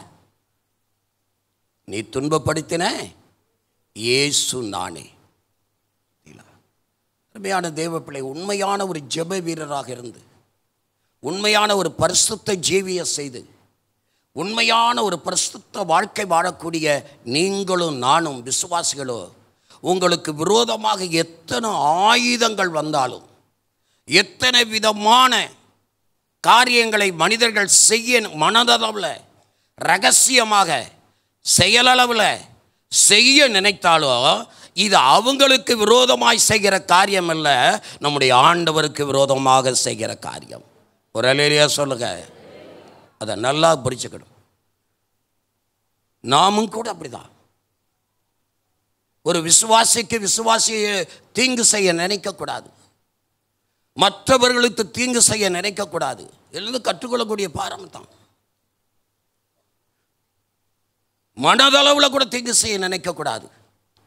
ஆண்டவர் சொல்றார் பாருங்க, இப்படி செய்து வருகையில் நான் பிரதான ஆசாரியரிடத்தில் அதிகாரமும் உத்தரவும் பெற்று தமஸ்குவுக்கு போகும்போது மத்தியான வேளையில், ராஜாவே, நான் வழியிலே சூரியனுடைய பிரகாசத்திலும் அதிகமான ஒளி வானத்திலிருந்து என்னையும் என்னுடனே கூட பிரயாணம் பண்ணுகிறவர்களையும் சுற்றி பிரகாசிக்க கண்டேன். அல்லேலூயா. இதுதான் ஒரு முதல் அவருடைய சந்திப்பு, சவுளுடைய சந்திப்பு. இதை படிக்கும்போது என் வாழ்க்கையில் ஒரு அனுபவம் நடந்தது. 1965ஆம் ஆண்டு நான் 8th ஸ்டாண்டர்ட் படிக்கிறேன். 9th படிக்கிறேன். தமிழகம் பற்றி எரிந்து கொண்டிருக்கிறது. இந்திய எதிர்ப்பு போராட்டம். இந்திய எதிர்ப்பு போராட்டத்தில் அன்னைக்கு காங்கிரஸுடைய ஆட்சி, காமராஜர் முதல்வராக இருக்கிறார். அப்போ இந்திய எதிர்ப்பு போராட்டத்தை திராவிட கழகங்கள், திராவிட கட்சிகள் உருவாக்கி விட்டார்கள். பயங்கரமாக தமிழகத்தில் பிரச்சனை. அண்ணாமலை யூனிவர்சிட்டியில் ஃபயரிங் ஆர்டர் போட்டான், ஒருத்தர் செத்துட்டான். திருப்பூரில் ஒரு சப் இன்ஸ்பெக்டரை ரோட்லேயே வச்சு கொளுத்திட்டாங்க. ஹிந்தி பலகைகள்லாம் உடைக்கப்பட்டது. ஏன்? நாங்கள் கூட எங்கள் ஹிந்தி புஸ்தகத்தை கொண்டு போய் நெருப்பில் போட்டோம். பாருங்க, எங்களுக்கெல்லாம் ஒரு உற்சாகம். ஹிந்தி மாஸ்டர் வருவார், ஹிந்தியை சொல்லிக் கொடுப்பாரு. நாங்கள் என்ன செஞ்சோம், எல்லாரும் கூட்டிக்கிட்டு ஹிந்தி புஸ்தகத்தை கிழிச்சு கொளுத்தி அது மேலே போட்டு ஹிந்தி மாஸ்டர் போய் அடிச்சிட்டாங்க. அவர் துண்டை காணும் துணியை காணும்னு ஓட்டார். அப்படி இருக்கும் பொழுது தமிழகத்தில் எல்லா ஸ்கூலையும் க்ளோஸ் பண்ணிட்டாங்க. காலேஜ் எல்லாம் க்ளோஸ், யூனிவர்சிட்டி எல்லாம் க்ளோஸ், எங்கேயுமே இல்லை. 140 தடை உத்தரவு போட்டாங்க. அப்படி இருக்கும்போது எங்கள் ஹாஸ்டல்லாம் மூடிட்டாங்க. நான் என் கையில் இருக்கக்கூடிய காசை வச்சு அப்படி ஏறி இப்படி ஏறி கடலூருக்கு போய் அங்கே போய் இங்கே போய் எப்படியோ கர்த்தருக்கு ஸ்தோத்திரம் வந்துட்டேன். ஒரு இடத்துல நின்றுக்கிட்டு இருக்கேன் மத்தியான வேளையில்.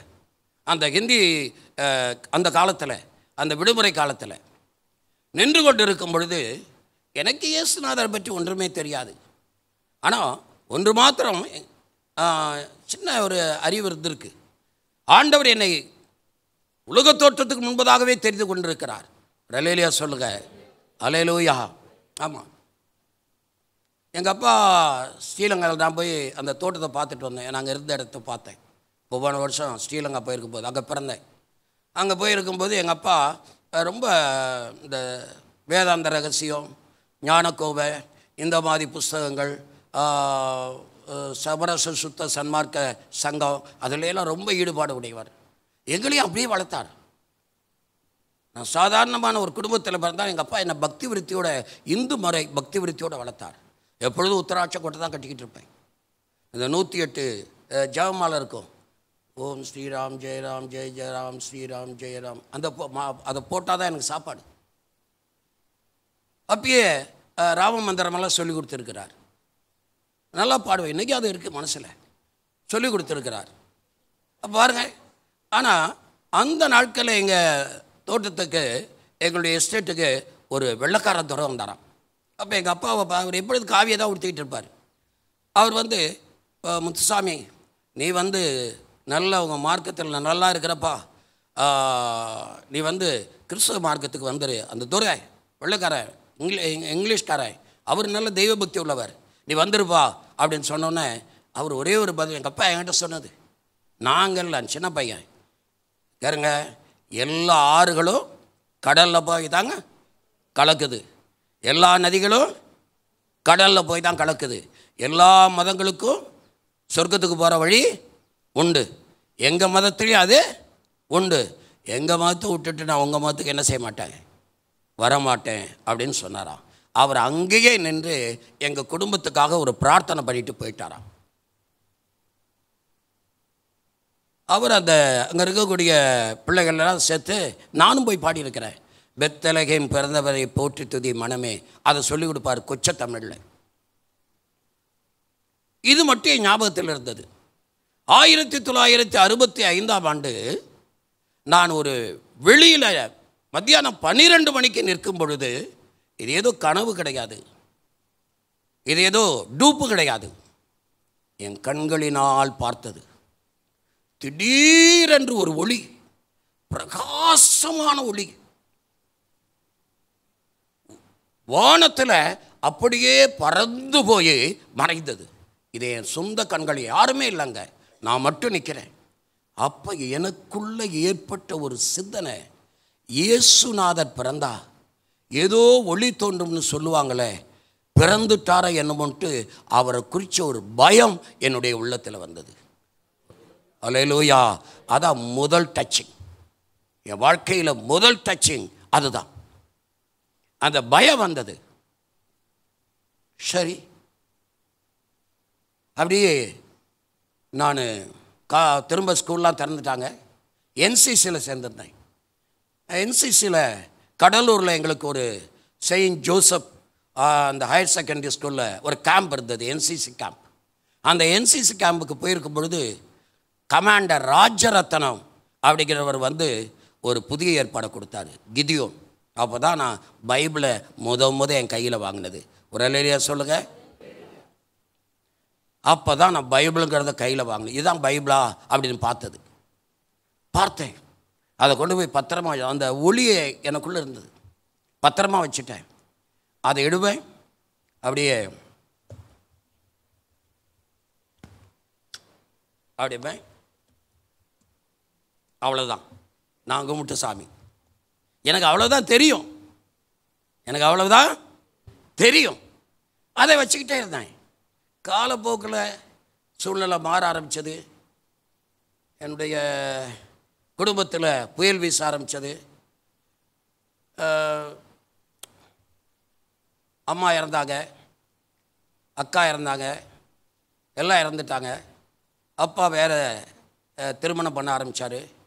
நான் 67 எஸ்எஸ்எல்சி பாஸ் பண்ணிட்டேன். பியூ போனேன், படிக்க வைக்க ஆள் இல்லை, டிஸ்கண்டினியூ ஆகிட்டேன். வாழ்க்கையே எனக்கு தாறுமாற ஆயிடுச்சு. எங்கே போகிறதுன்னு தெரியல. நான் ஒரு சென்னைக்கு போனேன். சென்னையில் கொத்தவால் சாவலில் மூட்டை தூக்கினேன். திடீரென்று எனக்கு மூட்டை தூக்க தெரியாது. என் தலை ஆடிக்கிட்டே அதை கொண்டு போய் பாரிஸ்காரனில் உழைச்சா ₹1 1.5 கொடுப்பான். தலை ஆடிக்கிட்டே போனது அந்த பெட்டி இன்னொருத்த மேலே பட்டுடுச்சு. அடித்தான் ஒரு அடி. அந்த அடியை வாங்கிட்டு, இந்த வேலையும் நமக்கு என்ன இல்லை, லாக்கி இல்லை அப்படின்னு சொல்லிட்டு கொத்து வேலைக்கு போனேன். கொத்து வேலைக்கு போனால் சித்தால் ₹1.5 கொடுப்பாங்க. கையெல்லாம் என்ன ஆயிடுச்சு, காயமாயிடுச்சு. ரொம்ப கடினமாக நடத்தினானுங்க, காலெல்லாம் காயம். இதுவும் நமக்கு லாக்கில் அப்படின்ட்டு என் கையில் இருக்கக்கூடிய ஒரு ₹2 எடுத்துக்கிட்டு, யாருக்கும் தெரியாது, 68ஆம் வருஷம்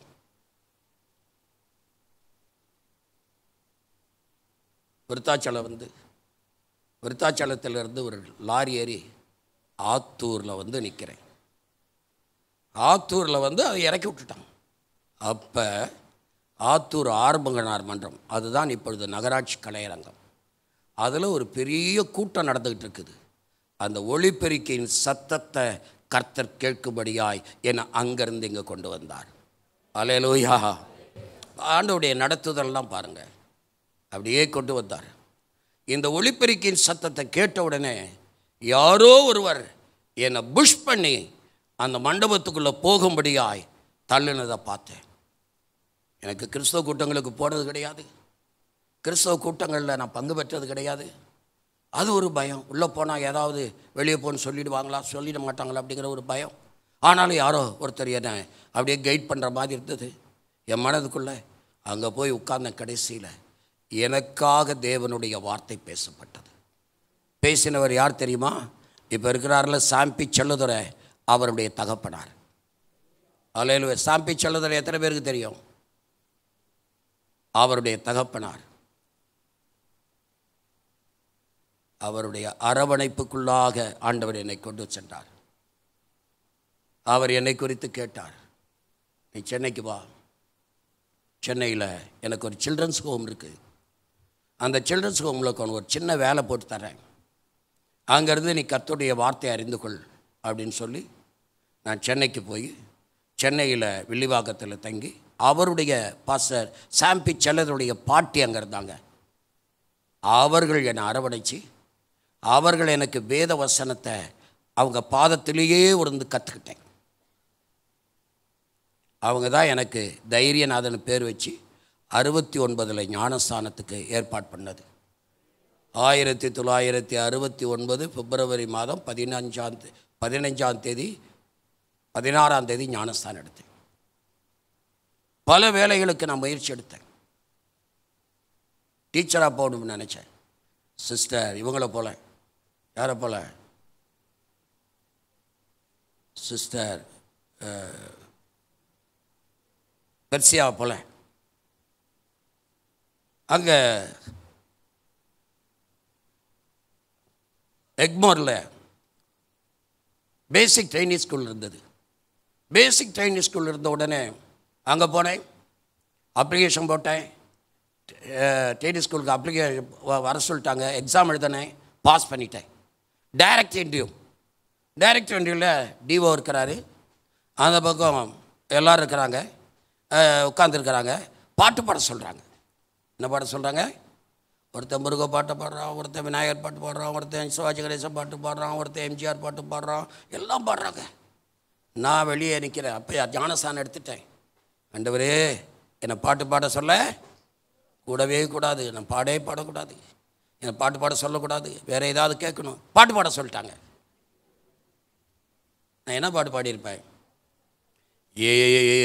ஏறுகின்றார் தள்ளாடி தவழ்ந்து களை போடு, எங்கே சுக்குருசை சுமந்தே என் நேசர் கொள்கதா மலையின் மேல் நடந்தே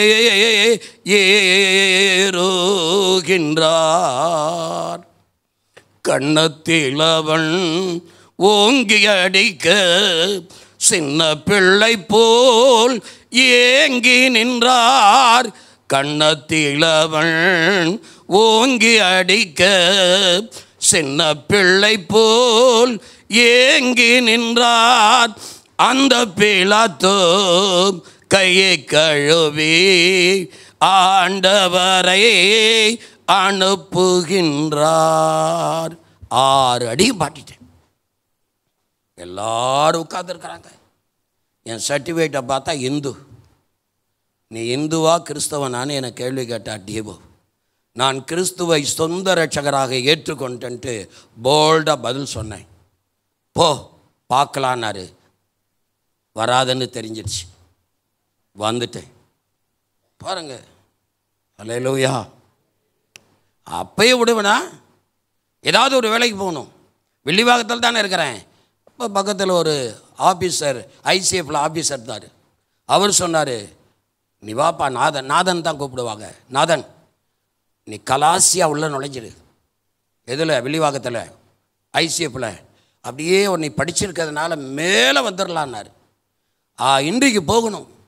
இன்றைக்கு போகும்போது அது காலையில் ஒரு மரத்தில், வேப்ப மரத்துலேருந்து வேப்பங்குழு குச்சி வச்சேன் பல்லு வளர்க்குறதுக்கு.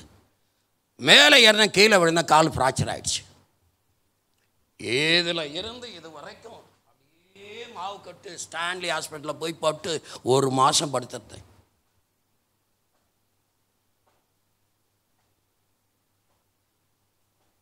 அப்புறம் ஆண்டவர்கிட்ட கேட்டேன், ஆண்டவரே, தாயினுடைய அன்பை இழந்தேன், கூட பிறந்தவங்க யாருமே இல்லை, தகப்பனுடைய அன்பை இழந்தேன், என்னை குறித்து உங்கள் சித்தம் என்ன? அப்போ ஆண்டவர் சொன்னார், என் ஊழியத்தை செய். ஒரு தீர்க்க தரிசனத்தில் வாயிலாக சொன்னார். 1970 அன்றைக்கு ஒப்பு கொடுத்து Full Gospel Bible Institute of இந்தியாவில் போய் மாணவனாய் சேர்ந்து 3 ஆண்டுகள் படித்து அதே பைபிள் ஸ்கூலில் வார்டனாக வந்து அதே பைபிள் ஸ்கூலில் டீச்சராக இருந்து 1975 அருமையான அன்பு குமாரி அவர்களை திருமணம் செய்து, ஜெயக்குமாரி அவர்களை திருமணம் செய்து, இருவருடைய வாழ்க்கையும் பள்ளம் மேடு உயர்வு தாழ்வு புயல் காற்று சீற்றம் கலக்கத்தில் விட்டுக்கூடாதபடி வாழ்ந்து 76 இவர் பிறந்து 77 கடைசியில் அவர் பிறந்து 78 ஒரு தீர்மானம் எடுத்தேன். சென்னையில் நான் எந்த ஊரில் ஏசப்பாவை சொந்த ரட்சகராக ஏற்றுக்கொண்டேனோ அந்த ஊருக்கு போய் கர்த்தருடைய ஊழியத்தை செய்ய வேண்டும் என்று. அதனால தான் 78 ஆத்தூருக்கு வந்தேன். என்னை அழைத்தவர் உண்மையுள்ளவராக இருந்ததுனால எத்தனையோ விதமான இடையூறுகள் வந்தது, அடி வாங்கினேன், விரோதமான செயல்கள் வந்தது, எனக்கு விரோதமாக செயல்படுகிறவர்கள் ஏராளமாக இருந்தார்கள். ஆனால் அவர்களெல்லாம் இன்றைக்கு இல்லை, நான் உயிரோடு இருக்கிறேன். அல்லேலூயா. ஆமாம், ஒரு எம்எஸ் டாக்டர் வந்தார் சபைக்கு, அவரை ரட்சிப்புகளை கொண்டு வந்தேன். அவருடைய குடும்பத்தில் ஒரு குழப்பம். அவர் மாமா வந்து என்னை ரோட்டில் நின்று கேவலமாக பேசுகிறார், பயங்கர கேவலமாக பேசுகிறார்.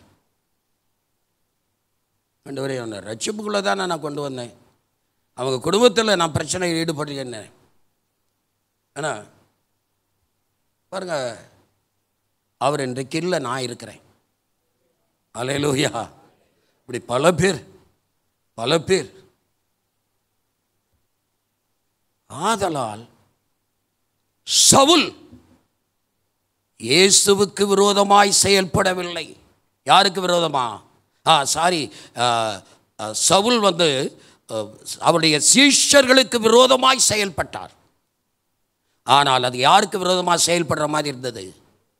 யாருக்கு விரோதமா? ஆனால் தான் நீங்கள் எந்த ஊழியக்காரர்களுக்கு விரோதமாய் ரகசியமாக கூட செயல்பட நினைக்காதீங்க. அது ஆபத்தானது, மிக மிக ஆபத்தானது, மிக மிக ஆபத்தானது. இப்போ தெரியாது, இனிமேல் அறிவ. தேவனுடைய பிள்ளைகளுக்கு விரோதமாக கூட செயல்பட ஆரம்பிக்காதீங்க. சவுலே, முள்ளில் உதைக்கிறது உனக்கு கடினமாம். ஆண்டவரே, நான் என்ன செய்ய சித்தமாயிருக்கு. இதுதான் வார்த்தை, கேட்ட கேள்வி. என் படிப்பெல்லாம் ஒன்றும் இல்லாமல் போச்சு, என் ஞானமெல்லாம் ஒன்றும் இல்லாமல் போச்சு, என் அறிவெல்லாம் ஒன்றும் இல்லாமல் போச்சு, என் திட்டமெல்லாம் ஒன்றும் இல்லாமல் போச்சு, என்னுடைய வாழ்க்கையெல்லாம் ஒன்றும் இல்லாமல் போச்சு. நான் பாண்டித்யம் அரேபியா எபிரேய பாஷையில் பெரிய ஸ்காலர், ஒன்றுக்கு உதவல. அரேமேய பாஷையில் நான் பெரிய ஸ்காலர், அதுவும் ஒன்றுக்கு உதவல. கிரேக்க பாஷையில் நான் ஒரு பெரிய ஸ்காலர், அதுக்கும் ஒன்றுக்கு உதவல. நான் யூதரில் மார்க்கத்தில் பிறந்தவன், என்னை கண்ட அநேகர் பயப்படுறாங்க. கீழே விழுந்தார், குதிரையிலிருந்து கீழே விழுந்தார். இல்லை, ஏன்னா ஆண்டவருக்கு விரோதமாக செய்தால் கீழே விழுந்துருவோம். கீழே விழுந்தார். கீழே விழுந்த உடனே எழுந்திருக்கிறாரு. என்ன தெரியல? கண்ணு தெரியல. இப்ப சுயபலம் அவரை விட்டு போயிடுச்சு, சுய அறிவு அவரை விட்டு போயிடுச்சு, சுய ஞானம் அவரை விட்டு போயிடுச்சு, சுய சித்தம் அவரை விட்டு போயிடுச்சு, சுய யோசனை அவரை விட்டு போயிடுச்சு. இப்ப கேட்கிறாரு, ஆண்டவரே, நான் என்ன செய்ய சித்தமாக இருக்கிறேன்? எனக்கு அது ஆண்டவர்கிட்ட ஜெபத்தில் இப்படி கேட்டிருக்கீங்களா? எனக்கு இவ்வளவு பாடுகள் வருது, இவ்வளவு கஷ்டங்கள் வருது, இவ்வளவு சோதனைகள் வருது. என் வாழ்க்கையில் நீங்கள் என்னப்பா செய்ய சித்தமாக இருக்கிறீங்க? என்னைக்காவது ஜெபத்தில் இந்த வார்த்தையை சொல்லியிருக்கீங்களா? ஆண்டவர் ஏதோ ஒரு சித்தத்தை வைத்திருக்கிறார், நாமும் அவருக்கு எதிரடையாக நடந்து கொண்டிருக்கிறோம். அதான் உண்மை. தேவன் ஏதோ ஒரு சித்தத்தில் நம்மை வழிநடத்த நினைக்கிறார். ஆனால் நாம் என்ன செய்கிறோம்? சுயஞானம், சுய அறிவு, சுயபலன், சுய முயற்சி, சுய சித்தம், இவைகளை நிறைவேற்ற நினைக்கிறோம். என்ன சொல்றாரு? ஆண்டவரே, நான் என்ன செய்ய சித்தமாக? இதான் விசுவாசிகள் கேட்கணும். தேவ சித்தம் நிறைவேற என்னையும் ஒப்படைக்கிறேன். தேவ சத்தம் என்னுள்ளம் பலமாக தொனிக்குதே. தேவ சித்தம் நிறைவேற என்னையும் ஒப்படைக்கிறேன். தேவ சத்தம் என்னுள்ளம் பலமாக தொனிக்குதே. முன்னறிந்து அழைத்தவரே, முன்னின்று நலமுடன் நடத்துவார். முன்னறிந்து அழைத்தவரே, முன்னின்று நலமுடன் நடத்துவார். சகலமும் நன்மைக்கென்றே சாட்சியாய் நிறுத்திடுவார். அல்லேலூயா. ஆண்டவரை உறுதியாய் பிடிச்சுக்கணும். தேவ பிள்ளைகளே, ரோமருக்கு எழுதப்பட்ட நிருபம் 12ஆம் அதிகாரம் 2ஆம் வசனத்தை வாசிப்போம். ரோமர் 12:2. இந்த பிரபஞ்சத்துக்கு ஒத்த வேஷம் தெரியாமல், விசுவாசிகள், நாம் தேவ ஜனம், நாம் தேவ பிள்ளைகள். உடையில அவனுக்கு நமக்கு வித்தியாசம் இருக்கணும். பேச்சில் அவனுக்கு நமக்கு வித்தியாசம் இருக்கணும். சிந்தனையில் உலகத்தானுக்கு நமக்கு வித்தியாசம் இருக்கணும். பார்வையில் உலகத்தானுக்கு நமக்கு வித்தியாசம் இருக்கணும். நம்முடைய கிரியைகளில் உலகத்தானுக்கு நமக்கு வித்தியாசம் இருக்கணும். அவனை போலவே வாழணும், அவனை போலவே ஜீவிக்கணும், அவனை போலவே இருக்கணும் என்று சொன்னால் ஆவியானவர் சொல்லுகிறார், நீங்கள் விசுவாசிகளாகிய நீங்கள், தேவ ஜனமாகிய நீங்கள், தேவ பிள்ளைகளாகிய நீங்கள் இந்த பிரபஞ்சத்திற்கு ஒத்த வேஷம் தெரியாமல் தேவனுடைய நன்மையும் பிரியமும் பரிபூரணமான சித்தம் இன்னதென்று, தேவனுடைய நன்மையும் பிரியமும் பரிபூரணமான சித்தம், என்னை குறித்து ஆண்டவருடைய பரிபூரண சித்தம் என்ன? என்னை ஏன் அழைத்தார்?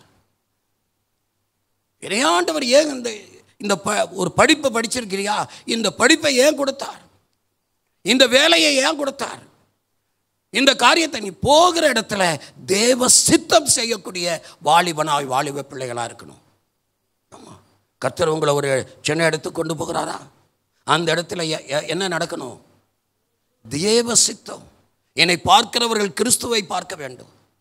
என்னை பார்க்கிறவர்கள் கிறிஸ்துவுடைய நடக்கையை பார்க்க வேண்டும். என்னை பார்க்கிறவர்கள் கிறிஸ்துவுடைய அன்பை பார்க்க வேண்டும். நடக்கணுமா? ஆமா, அருமையானவர்களே, அங்க தேவ சித்தம் இருக்கணும். மாமிசிகன் கிரியை செய்யக்கூடாது. கண்களின் இச்சை, ஜீவனத்தின் பெருவை, மாம்சத்தின் இச்சை, இவைகள் எல்லாம் தேவனால் உண்டானவைகள் அல்ல, பொல்லாங்கனால் உண்டானவைகள். பொல்லாங்கன் யாரை விழுங்கலாமோ என்று கெச்சிக்கிற சிங்கம் போல வகை தேடி சுற்றி தெரிகிறான். அப்ப தேவ பிள்ளைகள் கேட்கணும் ஜெபத்தை. ஏன் ஜெபம்? ஏன் ஜெபம்? ஆண்டவரே, என் பிள்ளைகளை குறித்து என்ன சித்தம் வச்சிருக்கிறீங்க? என் வாழ்க்கையை குறித்து என்ன சித்தம் வச்சிருக்கிறீங்க? என்னுடைய எதிர்காலத்தை குறித்து என்ன சித்தம் வச்சிருக்கிறீங்க?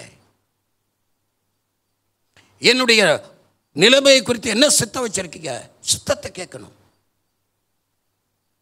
நீங்கள் இந்த பிரபஞ்சத்திற்கு ஒத்த வேஷம் தெரியாமல் தேவனுடைய நன்மையும் பிரியமும் பரிபூரணமான சித்தம் இன்னதென்று பகுத்தறியத்தக்கதாக உங்கள் மனம் புதிதாகிறதுனால தேவனுடைய ஆண்டு. நான் அப்படி போகக்கூடாது. மைக் இருந்தால் அப்படி போகலாம்.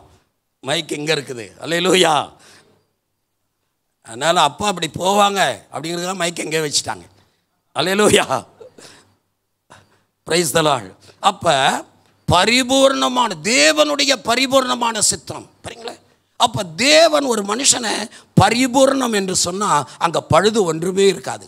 வெளியிலே சொல்லுங்களேன். அவர் நடத்துகிற வழிக்கு சில வேளையில் கரடு மரடாக இருக்கலாம், சில வேளையில் பள்ளங்களாக இருக்கலாம், சில வேளையில் புயல் காற்று வீசுகிற வழியாக இருக்கலாம். ஆனால் ஆண்டவர் கைப்பிடிச்சு நடத்தி போவார் என்று சொன்னால் நம்மை தனிமையாய் விடமாட்டார். அவர் எப்பொழுதுமே அந்த சித்தத்துக்கு நேராய் வழி நடத்துவார்.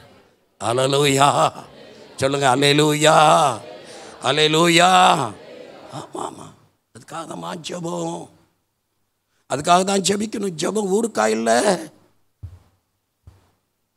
ஜெபம் நம்மை நடத்தக்கூடியது, ஜெபம் நம்மை பாதுகாக்கக்கூடியது. வேதவசனம் சொல்லுது பாருங்க, குதிரையிலிருந்து கீழே விழுந்தாரு. கீழே விழுந்த உடனே சவுல் கண்ணு தெரியல, எழுந்திருக்கிறாரு, அவரால் நடக்க முடியல. இந்த பக்கம் ஒருத்தன் இந்த பக்கம் ஒருத்தன் கையிலாக கொடுத்து அப்படியே அணைச்சி தூக்கிட்டு கூட்டிகிட்டே போகிறான். அவன் சொந்த பலம் போயிடுச்சு. சுய பலத்தின் மேலே நிற்கக்கூடாது விசுவாசிகள். சுய ஞானத்தின் மேலே நிற்காதீங்க. ஒரு சுய புத்தி சாக்கடையாக போயிடும், சுய அறிவு சாக்கடை மாதிரி மாறிடும். தேவ சித்தத்திற்கு ஒப்பு கொடுத்து வாழ வேண்டும். ஒரு அல்லேலூயா சொல்லுங்க. அல்லேலூயா, அல்லேலூயா. அவர் நடத்துவார்.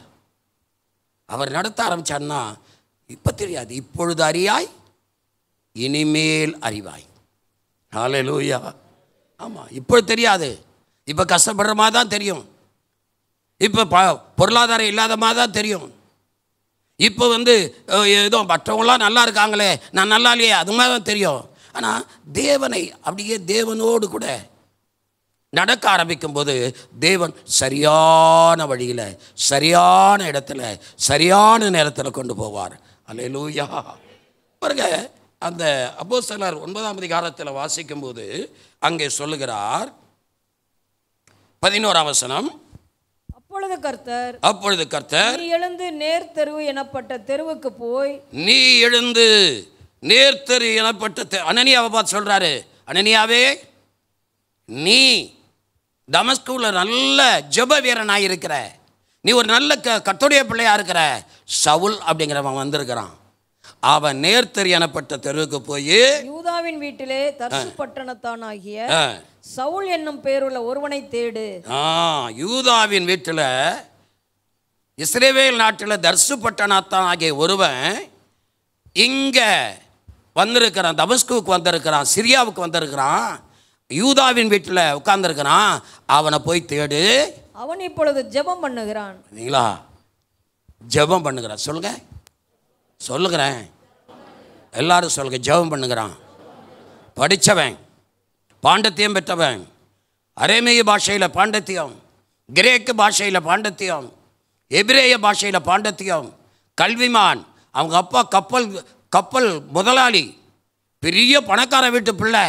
அவன் கண்ணை புடுங்கினாரு, அவன் கீழே விழுந்தான். எங்கே ஆரம்பிச்சிட்டான்? என்ன ஆரம்பிச்சிட்டான் சொல்லுங்க. சில வேளையில் நம்ம ஒழுங்காக ஜெபம் பண்ணலன்னா, நான் ஜெபம் பண்ண மாட்டேன். இங்கோட சபைக்கு வரவங்க முழங்காலே போடுறதில்ல, முட்டி போட்டு ஜெபம் பண்ணுறதில்ல. முட்டி போட்டு ஜெபமே அநேகருக்கு போயிடுச்சு. முட்டியிலேருந்து ஜெபிக்கிற ஜெபமே போயிடுச்சு. அந்த நாட்களில் நாங்கள் பாயிலே உட்கார வச்சு ஜெபம் பண்ண வைக்கப்போம். இப்போ முட்டியில் ஜெபிக்கிற ஜெபம் போயிடுச்சு. வந்தோடனே ஜாலியாக உட்காந்துக்கிட்டு அப்படியே வேடிக்கை பார்த்துக்கிட்டு இருக்குது. நீ ஒழுங்காக அவன் வீட்டில் ஜெபம் பண்ணலன்னா, நீ ஒழுங்காக முழங்கால் போடலன்னா, கண்ணை புடுங்கின பிற்பாடு தான் அப்புறம் முழங்கால் போடுவேன்.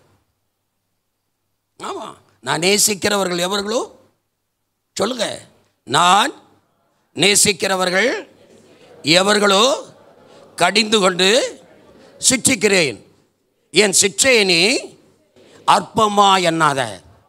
பார்த்தீங்களா, சவுல ஆண்டவர் அதிகமாக நேசித்தார். இவர் தான் அப்போஸ்தலனாக போக போகிறவர். இவர் தான் ரோமாபுரிக்கு அப்போஸ்தலனாக போக போகிறார். ஐரோப்பா கண்டத்திற்கு இவர்தான் ஒரு அப்போஸ்தலன்.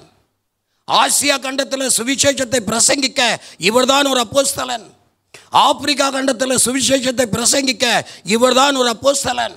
இவர் ஆண்டவர் 3 கண்டங்களில் சுவிசேஷத்தை பிரசங்கிக்கக்கூடிய அப்போஸ்தலனாக தெரிந்து கொள்வதற்கு கண்ணை பிடுங்கி யூதா வீட்டுக்கு கொண்டு போய், ஆண்டவரே நான் செய்த தப்பு, குற்றம், குறைகள், மீறுதல்கள், பாவங்கள் எல்லாவற்றையும் மன்னின்னு முழங்கால் படிட்டு மன்னிப்பு கேட்குறார்.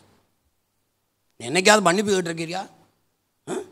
பொய் சொல்லிக்கிட்டே இருப்போம். ஒரு தப்பு செஞ்சிட்டோம்னா நான் செய்யலை, நான் செய்யலை, நான் செய்யலை, நான் செய்யலைன்னு ஒரு தப்பை மறைக்கிறதுக்கு இன்னொரு பொய், இன்னொரு தப்பை மறைக்கிறதுக்கு இன்னொரு பொய், பொய்யை சொல்லியே வாழ்க்கையில் வாழ்வோம். ஆனால் முழங்கால் படிக்கிட்டு ஆண்டவரே என்னை மன்னியும், என்னுடைய குற்றங்களை மன்னியும், என் குறைவுகளை மன்னியும், என் பாவங்களை மன்னியும், நான் உமக்கு உகந்த ஒரு பாத்திரமாக மாறுவேன். ஹல்லேலூயா. நம்முடைய ஆண்டவர் இன்றைக்கு மட்டும் இல்லைம்மா, நேற்றும் என்றும் என்றும் மாறாதவர். ஹல்லேலூயா. சிங்கக்குட்டிகள் தாழ்ச்சி அடைந்து பட்டினியாக இருக்கும் கர்த்தரை தேடுகிறவர்களுக்கு ஒரு நன்மையும் குறைபடாது. இஸ்ரவேலரை காக்கிற தேவன் உறங்குவதும் இல்லை, தூங்குவதும் இல்லை. கர்த்தர் உன்னை காப்பார். கர்த்தர் உன்னை எல்லா தீங்குக்கு விலக்கி காப்பார். அவர் உன் ஆத்துமாவை காப்பார். கர்த்தர் உன் போக்கையும் வரத்தையும் இது முதற்கொண்டு என்றென்றைக்கு காப்பார். அல்லேலூயா சொல்லுங்க, அல்லேலூயா. ஆமாம், என் வாழ்க்கையில் எத்தனையோ சாட்சிகள் உண்டு. 2006 சேலத்தில் ஒரு 6-7 பிரதர்ஸோட நான் கண்ணை மூடிக்கிட்டோம்னமா அமெரிக்காவுக்கு போயிட்டேன். அவங்களோட சேர்ந்துக்கிட்டு அதான் முதல் டைம். லாஸ் ஏஞ்சலஸில் இருக்கிறேன். ஒரு மீட்டிங். அங்கே தெற்கு எது கிழக்கு எது மேற்கு எதுன்னு தெரியாது. ராத்திரி 12 மணிக்கு என்னை லாஸ் ஏஞ்சலஸ் பட்டணத்தில் விட்டுட்டு 6 பேர் அப்ஸ்காண்டட் ஆகிட்டாங்க. ராத்திரி 12 மணிக்கு வெளியே வந்தால் குளிர், எங்கே போவேன்னு தெரியாது, நான் எந்த இடத்துல தங்கியிருக்குன்னு எனக்கே தெரியாது. அவர் தான் ஹோட்டலை போட்டவங்க. ராத்திரி வேளையில் என்கிட்ட நான் இந்தியன்னு சொல்கிறதுக்கு பாஸ்போர்ட்டை மட்டும் வச்சுருக்கிறேன். ஆனால் கர்த்தர் உன்னை எல்லா தேங்குக்கும் விலக்கி காப்பார். ஏன்? அது ஒரு அவர் என்னை இப்படி பண்ணவர் இன்னைக்கு இல்லை, நான் இருக்கிறேன். என்னை விட்டுட்டு போனவங்களில் 5 பேர் இன்னைக்கு இல்லாமல் போயிட்டாங்க. நான் மட்டும் உயிரோடு இருக்கிறேன். அல்லேலூயா. கர்த்தர் நம் பட்சத்தில் இருக்கும்போது உனக்கு விரோதமாக இருப்பவன் யார்? தன் சொந்த குமாரன் என்று பாராமல் அவரையே உனக்காக ஒப்பு கொடுத்தவர் அவரோடு கூட மற்ற எல்லாவற்றையும் அருளாதிருப்பது எப்படி? ஒன்றுமே தெரியாத ஊரில் அந்த ஒரு தீர்மானம் எடுத்த, ஆண்டவரே இனி இந்த சகோதரர்களோட நான் இருக்க மாட்டேன் அப்படின்ட்டு என்னுடைய அப்படியே அவங்கள விட்டு விலகி, இது பலமோ ஞானமோ அறிவோ புத்தியோ ஒன்றுமே கிடையாது, கர்த்தருடைய நோக்கம். அல்லேலூயா. அம்மா சோர்ந்து போகாதீங்க. சொல்றார் பாருங்க, 1 கொரிந்தியர் 1ஆம் அதிகாரம் 1ஆம் வசனத்தை வாசிங்க. 1 கொரிந்தியர் 1:1.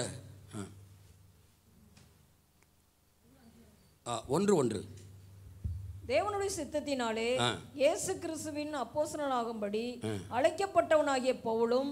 போதும் பாருங்க, சொல்றார் பாருங்க, சவுலா இருந்தவர், யூதர்கள் கிறிஸ்தவர்களை கொலை செய்தவர், தேவனுடைய சித்தத்தினால அப்போஸ்தலனாகும்படி அழைக்கப்பட்டவராகிய பவுல். அல்லேலூயா சொல்லுங்க. அப்ப அந்த அழைப்பு பாருங்க, அவரை அப்போஸ்தலனாக அழைப்பதற்கு கர்த்தர் அவரை என்னென்னமோ செய்தார். 1 குறைய யூதர்களால் 5 தரம் அடிபட்டேன், 1 தரம் கல்லறியுண்டேன், என் சுய ஜனங்களால் வந்த நாசங்களிலும் அந்நிய ஜனங்களால் வந்த மோசங்களிலும் நான் இருந்தேன். பாருங்க, கப்பற் சேதத்தில் இருந்தேன், கடல் சேதத்தில் இருந்தேன், பசியாயிருந்தேன், பட்டினியாயிருந்தேன் என்று பவுல் தன்னுடைய நிருபங்களில் தன்னுடைய கஷ்டங்களை எல்லாம் அப்படியே எழுதுகிறார். அவருடைய பணம் அவரை தாங்கலை, அவருடைய ஜாதி அவரை தாங்கலை, ஆனால் கர்த்தர் சொல்றார், நான் கர்த்தர், நான் மாறாதவர். அல்லேலூயா. சொந்தக்காரங்க எல்லாம் கை விட்டுருவாங்க, கர்த்தரை உறுதியாக பிடிச்சிக்க. ஆமாம், வாலிப தம்பிமார்களே, சும்மா அவங்க சொந்த பலத்தின்படி நடக்கிறது ஏதோ ஞானமாக நடக்கிற மாதிரி காமி காட்டாதீங்க. கர்த்தரை பிடிச்சிக்கொள்ளுங்க, கர்த்தரை உறுதியாய் பற்றிக் கொள்ளுங்க, கர்த்தரை உறுதியாய் பிடித்துக் கொள்ளுங்க. ஆமாம், பாருங்கள், வேத வசனத்தில் ஒரே முடிச்சிடறேன் பாருங்கள். எபேசியர் 5ஆம் அதிகாரம் 15-17. எபேசியர் 5:15-17.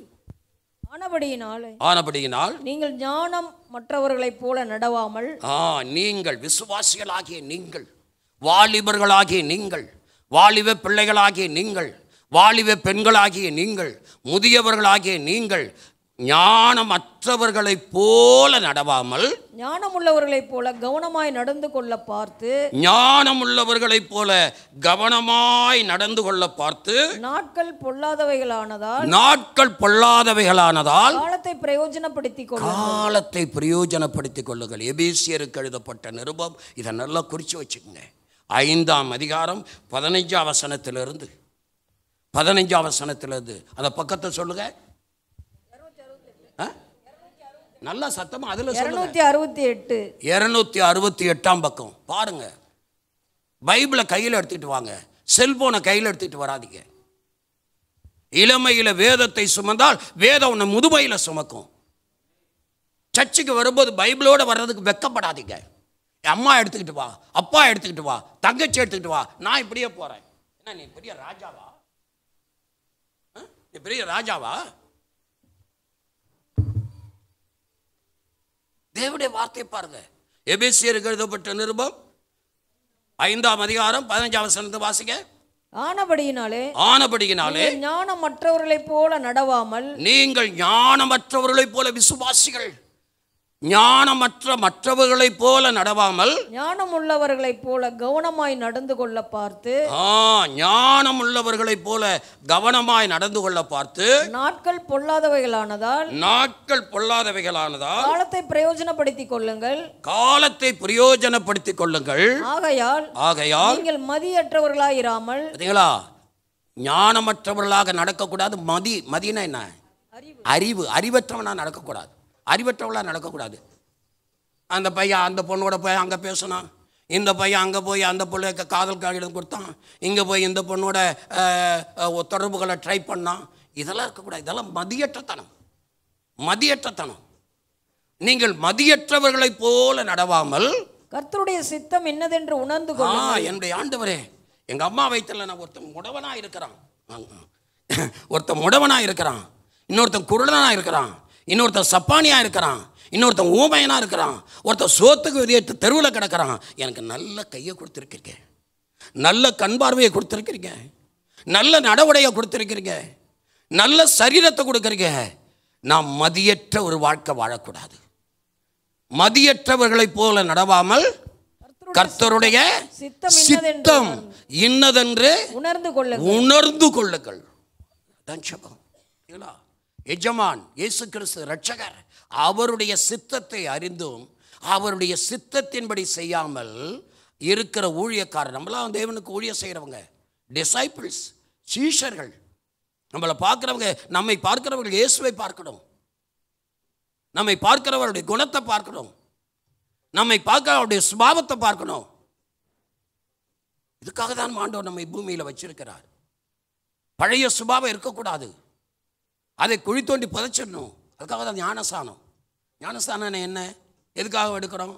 பழைய சுபாவத்தை தண்ணீருக்குள்ளே முழுகடிச்சு நான் புதிய சிருஷ்டிங்கன்னு எழுதியிருக்கிறோம். அல்லேலூயா. ஒருவன் கிறிஸ்துவுக்குள் இருந்தால் புது சிருஷ்டி, பழையவைகள் எல்லாம் ஒழிந்து போயின, எல்லாம் புதிதாயின.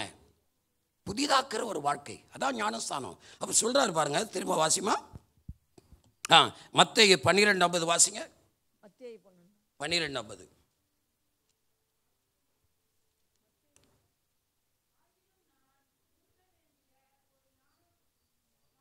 இல்லை, மத்தேயு 12:50.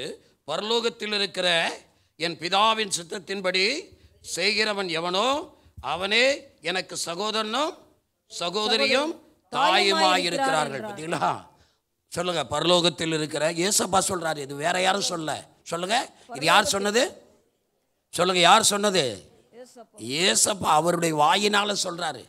சொல்லுங்க, பரலோகத்தில் இருக்கிற என் பிதாவின் சித்தத்தின்படி செய்கிறவன் எவனோ அவனே எனக்கு சகோதரனும் சகோதரியும் தாயுமாய் இருக்கிறான் என்றார். அப்ப அவருடைய சித்தம் செய்தா தான் அவர் நம்மோடு கூட இருப்பார். அல்லேலூயா. அவங்க தான் நம் உறவின முறை. பிதாவின் சித்தம் செய்யும்போது நம்மளாம் இயேசுக்கு நமக்கு ஒரு குடும்ப உறவு வந்துடுதான். சகோதரன் என் பிரதர்னு ஆண்டவர் சொல்றாரு. நம்ம அவரை எஜமாங்கிறோம். இல்லைல்ல, ஜோஷ்வா குணாலன் என் மகனு கூட சொல்ல மாட்டாரு என் பிரதர். எனக்கு என் சித்தத்தை செய்கிறாரு. எனக்கு சகோதரன், எனக்கு சகோதரி, எனக்கு தாய் சொல்றாரு. இயேசுவுக்கே நம்ம தாயாக மாறணும்னா அவருடைய சித்தம் எப்படி இருக்கணும்? வாசிக்கிற பாருங்க. பரலோகத்தில் இருக்கிற என் பிதாவின் சித்தத்தின்படி செய்கிறவன் அவனோ அவனே எனக்கு சகோதரனும் சகோதரியும் தாயுமா. இயேசுவுக்கு தாயுமா இருக்கிறாங்களாம். அல்லேலூயா. தேவ சித்தம் எவ்வளவு முக்கியம் பாருங்களா? ஏதோ சபைக்கு வர்றேன், உட்கார்ந்துருக்கிறேன், கொஞ்ச நேரம் போறேன், அதான் என்னுடைய கடமை. இல்லைம்மா, கிடையாது. நாளைக்கு என்ன நடக்குன்னு தெரியாது. ஆண்டவருடைய வருகை சமீபம். உங்களுக்கு தெரியாது. ஆண்டவருடைய வருகை சமீபம். யுத்தங்களின் செய்தியை கேள்விப்படுவீர்கள். கலங்காதபடி எச்சரிக்கையாயிருங்கள். இவைகள் எல்லாம் வேதனைக்கு ஆரம்பம். நாட்டுக்கு நாடு சண்டை, ராஜ்யத்துக்கு ராஜ்ய விரோதம், கொள்ளை நோய்கள், கொடிய பஞ்சங்கள், பூமி அதிர்ச்சி, ஜலப்பிரளயம், இவைகளெல்லாம் ஏற்படும். இவைகளெல்லாம் வேதனைகளுக்கு ஆரம்பம். உக்ரைன் ரஷ்யா யுத்தம், இந்தியாவுக்கு பாகிஸ்தானுக்கு யுத்தம் வந்தது, இஸ்ரேலுக்கும் ஈரானுக்கு யுத்தம், இஸ்ரேலுக்கு லெபனோனுக்கு யுத்தம், இஸ்ரேலுக்கு சிரியாவுக்கு யுத்தம், இஸ்ரேலுக்கு பாலஸ்தீனத்துக்கு யுத்தம். நேற்றைய தினத்தில் பார்த்தீங்கன்னா தாய்லாந்துக்கும் கம்போடியாவுக்கும் யுத்தம். யுத்தம் பரவிட்டே இருக்குது. உலகமெல்லாம் யுத்தம் மயமாயிட்டு இருக்குது. இந்த பூமியில் என்ன நடக்கும் நமக்கு தெரியாது. அவருடைய சித்தம் செய்ய வேண்டும். அவருடைய சித்தம். அதுக்காக தான் கர்த்தர் உயிரை கொடுத்திருக்கிறார். செத்துருந்தா என்னைக்கே செத்துருப்போம், என்னைக்கே உயிர் போயிருக்கோம். உனக்கு உயிரை கொடுத்துறதுக்கு எதுக்கு?